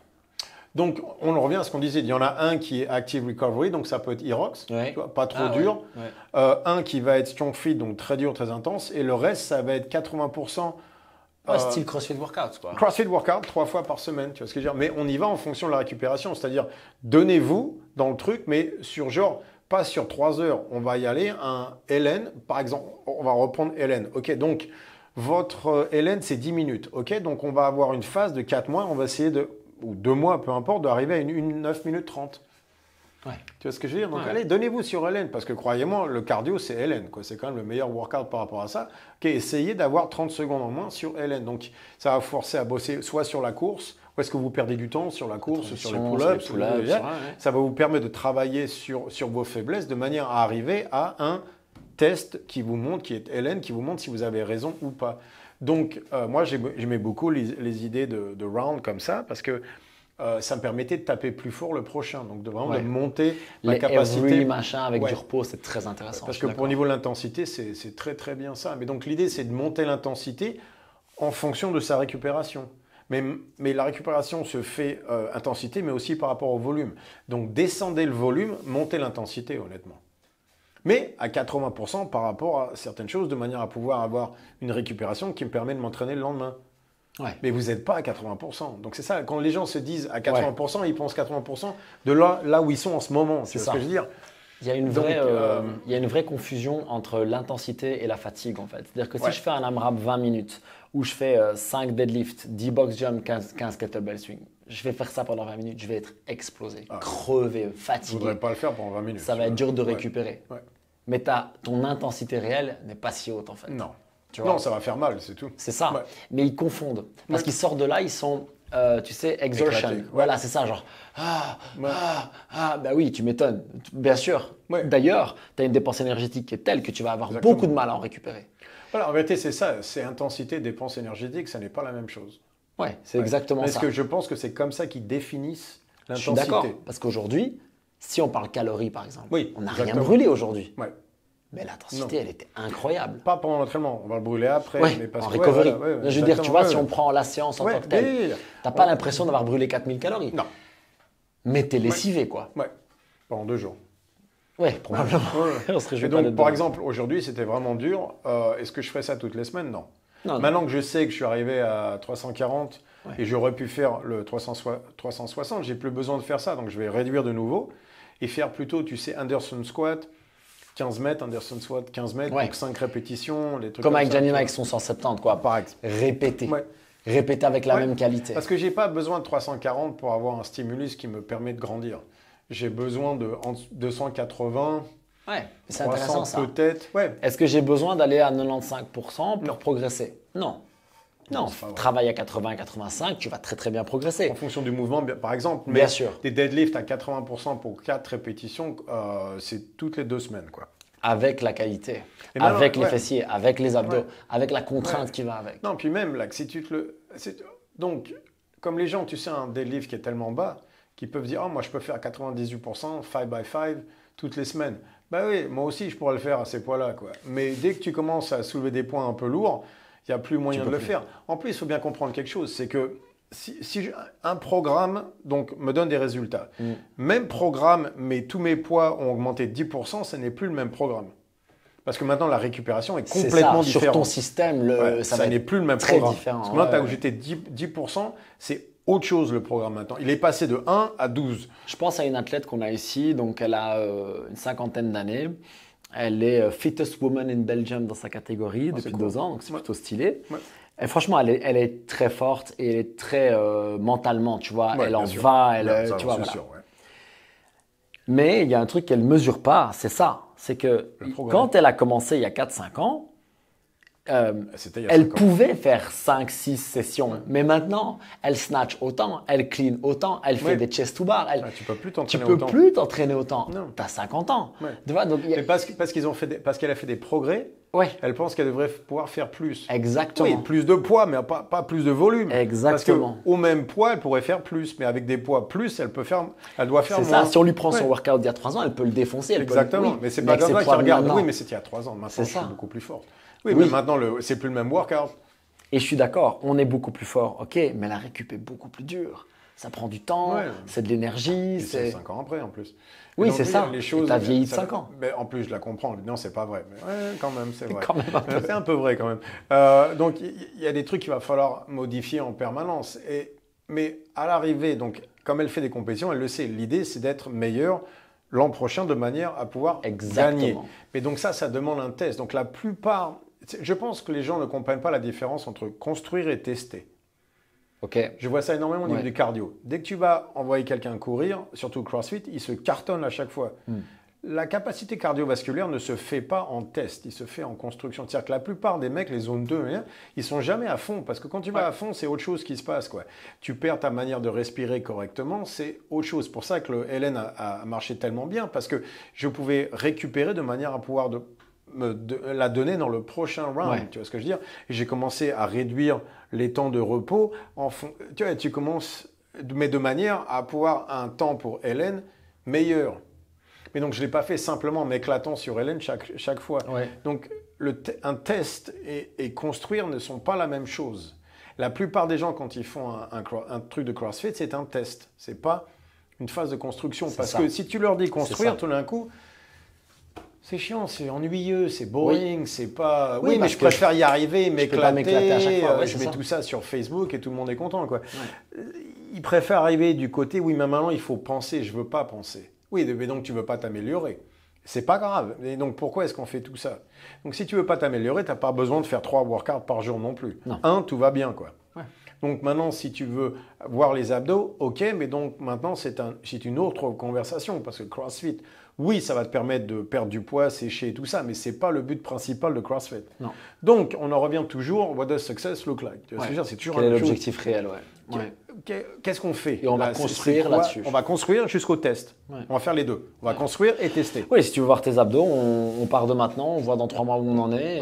Taux de graisse, on fait tout ça. Ok, donc on va bien sûr, il y a la bouffe aussi, mais donc il n'y a pas besoin de te rendre plus fort nécessairement. On va essayer pas de perdre trop de masse musculaire, mais en même temps, on en revient aux abdos. C'est toi qui as décidé, tu veux des abdos, on va donner des abdos. En parlant de ça, aux Olympiques, il n'y a même plus besoin de se faire chier. Tu vois ce que je veux dire? Non, je suis d'accord. Crack, speed, ça marche très bien. Ça marche. La cocaïne, j'ai j'ai jamais essayé, mais on me dit que ça marche bien aussi. aussi. Je pense que mon deadlift irait monter pas mal sur la cocaïne. Bref, il y a plein de manières de faire ça. Mais le but, c'est vraiment, donc je commence ici, je termine là. Donc, construction, test. Je pense que ça, c'est ce qui manque. C'est la clarté de chaque personne de pourquoi est-ce que tu fais ça. Mais ça, c'est le du moment, au début du CrossFit, quand on dit il n'y a aucune spécialisation, aucune phase de travail, donc forcément, tu enlèves ça. Et tu le dis, il y a aucune. Tu sais ce qui compte, c'est aujourd'hui. Ouais. C'est que tu t'éclates ta tête aujourd'hui. Parce et demain n'existe pas. Ils vendent que les Open, c'est le test, mais je pense que ça ne suffit pas pour la plupart des gens. Non, mais personne ne... Je pense pas que ça suffise pour la Non, plupart mais à des gens, une époque, même il te disait que émotionnellement. le dot-com était suffisant pour te préparer pour les CrossFit Games. Ah ouais. À Peut-être qu'en 2008, c'était vrai. Peut-être. Oui, en 2002. Il y a 16 ans. Ouais, c'est ça. Mais ça n'a pas d'importance. C'était en 2008, ils l'ont dit. Donc c'est la culture de CrossFit était comme ça. Ouais, demain n'existe pas. Donc c'est très aussi libertarien. C'est vraiment Glassman. Demain n'existe pas. C'est tout.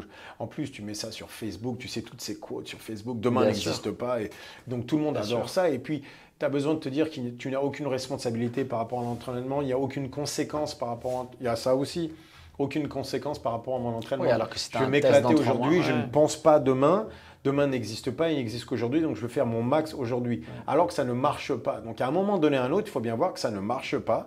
Et pour la plupart d'entre vous, vous n'êtes pas différents, ça ne marche pas. pardon, mais vous n'êtes pas spéciaux tous. On a tous essayé, ça n'a jamais marché comme ça. Donc, arrêtez ce côté, il n'y a aucune conséquence par rapport à mes actions, je m'en fous. Non, c'est pas vrai. Personne ne fait CrossFit comme un bourrin s'il se fout des... Non, c'est ça. Tu peux choisir de faire CrossFit comme un loisir pour le fun, mais alors enjoy yourself et voilà. Et tu sais que tu feras pas des progrès spécifiques et c'est pas grave. Tu vois ce que je veux dire, ouais. Franchement, si tu veux juste rester en bonne santé et kiffer la vie, tu fais 4 workouts de CrossFit par semaine.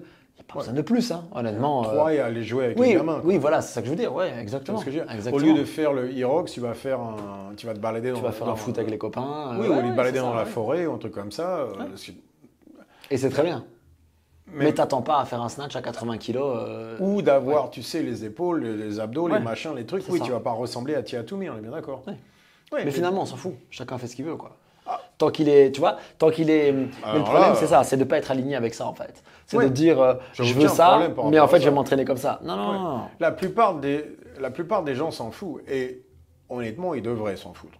Parce que tout le monde n'est pas forcément barjot comme moi qui est décidé que...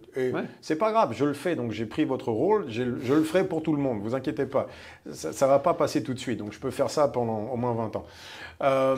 Mais pour vous, il n'y a peut-être pas la peine. Mais donc, revenons à l'idée principale de CrossFit, qui n'était pas fait pour ça, mais aussi sur... On va arrêter le côté comparatif, on va arrêter tous ces trucs-là. On ne peut pas l'avoir des deux côtés, c'est d'un côté. Donc si vous en foutez, vous devriez la plupart du temps, simplement faites un CrossFit qui vous permet de ne pas avoir mal partout, pas être courbaturé en fonction, avoir une capacité cardiovasculaire suffisante pour jouer avec les gamins, bref, et tout ça. Maintenant, si on va de l'autre côté, maintenant ça c'est autre chose. Maintenant vous entrez dans l'arène, maintenant il y a des conséquences par rapport à ça. Donc maintenant on va s'entraîner correctement. C'est ça.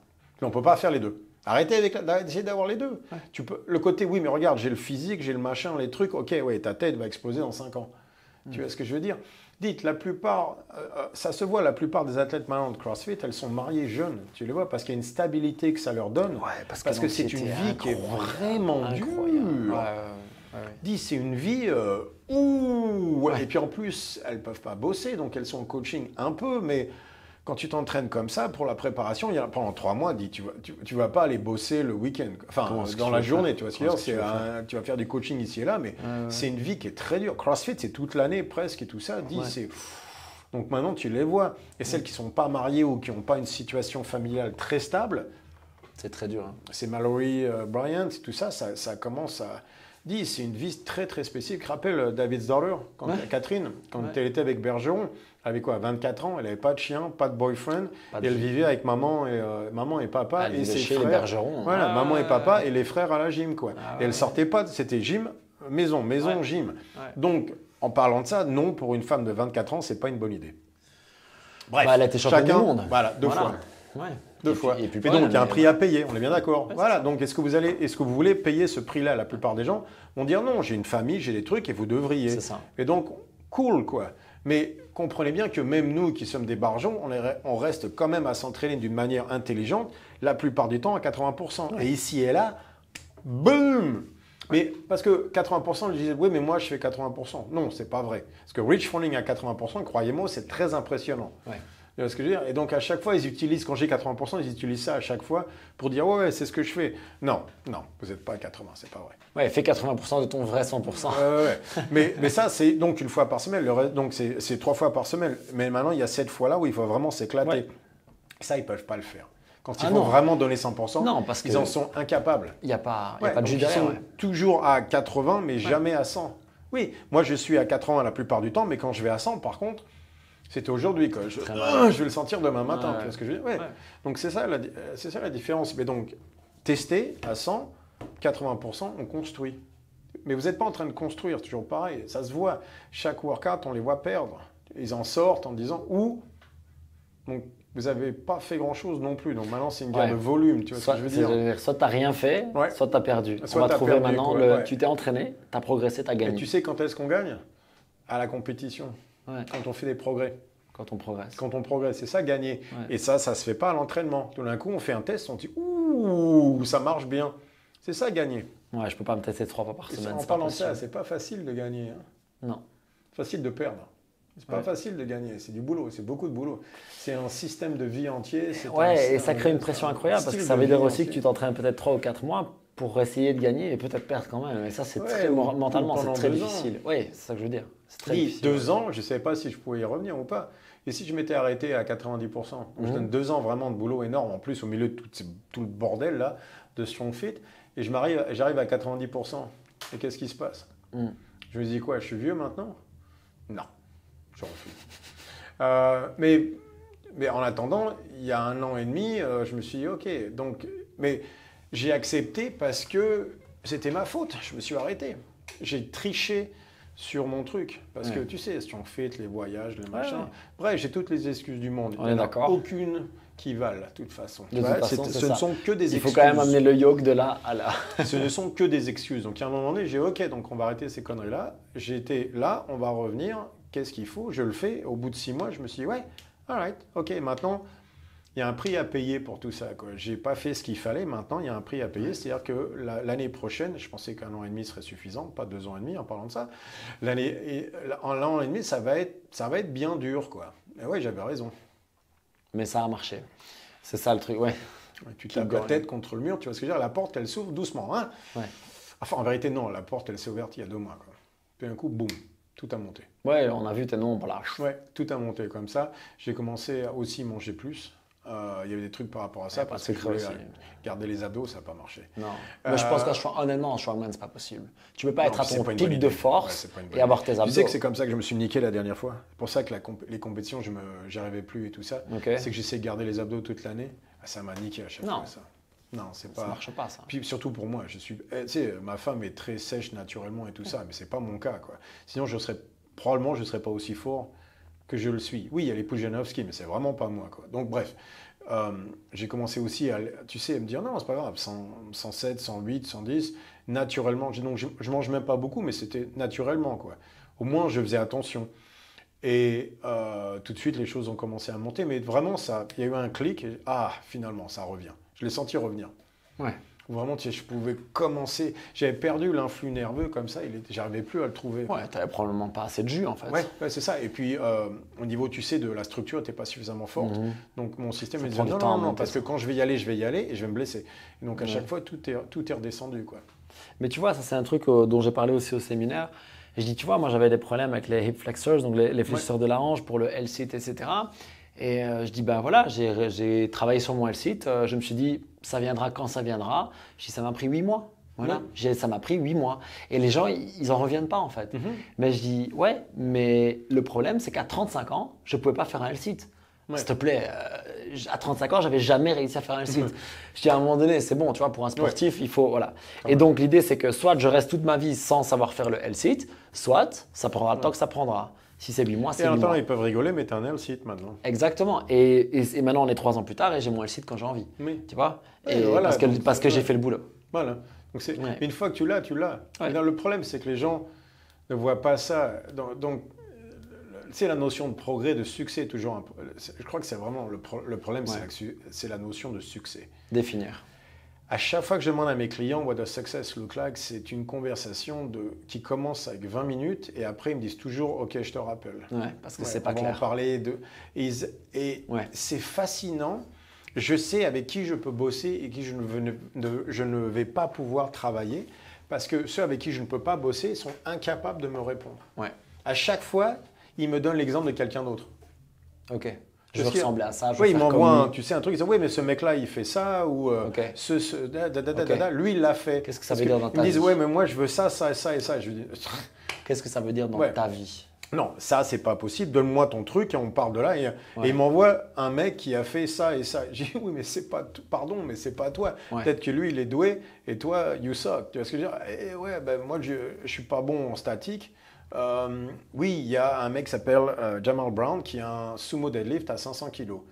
Oui, ok, et le mec il pèse 120. Ouais. Ok, il est même pas à 200 kg comme Eddie Hall, quoi. 4 fois le poids de corps au deadlift. Incroyable. Bon, il y en a un en parlant de ça. Ouais. Mais Jamal Browner, pardon, qui est quand même extraordinaire. Oui, ok, tu sais quoi, c'est pas moi. Ouais.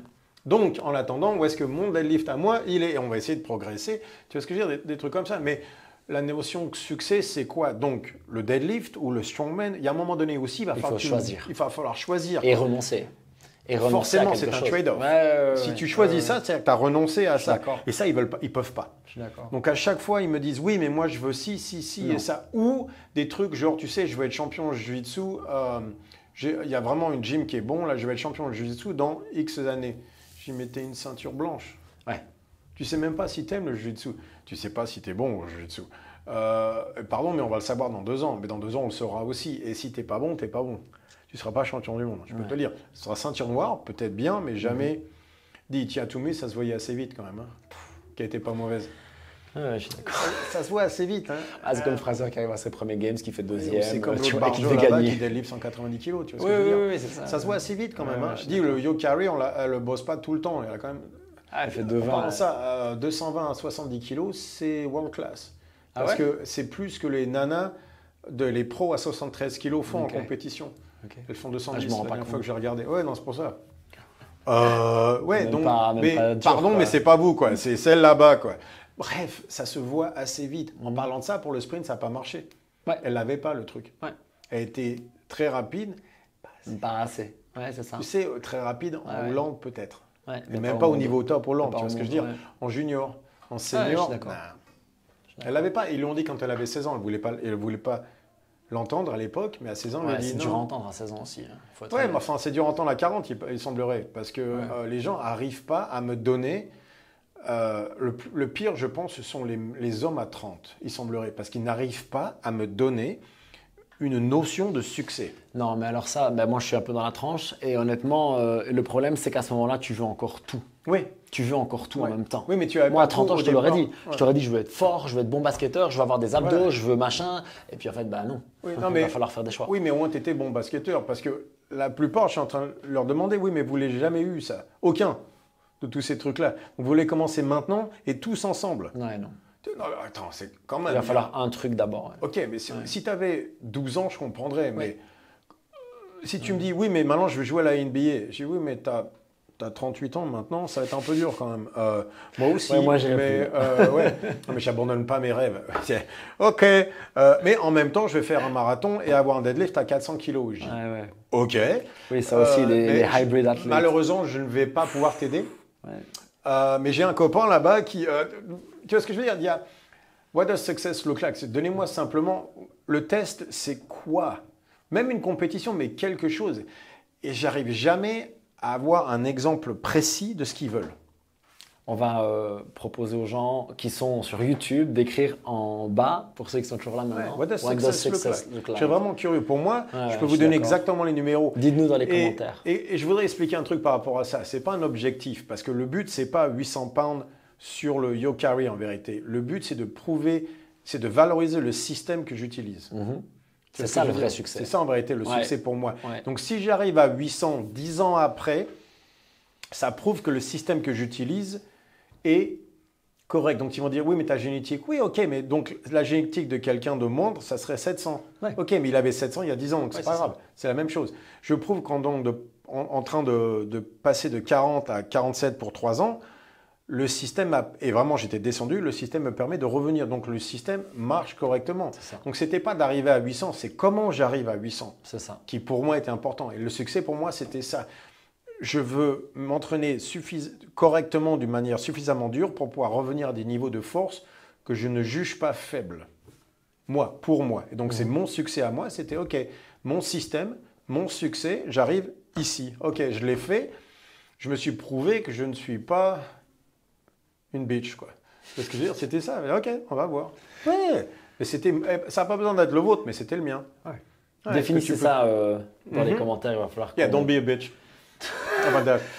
Prenez votre courage à deux mains, écrivez dans les commentaires, on regardera Exactement. Ça. Et on met répondrai.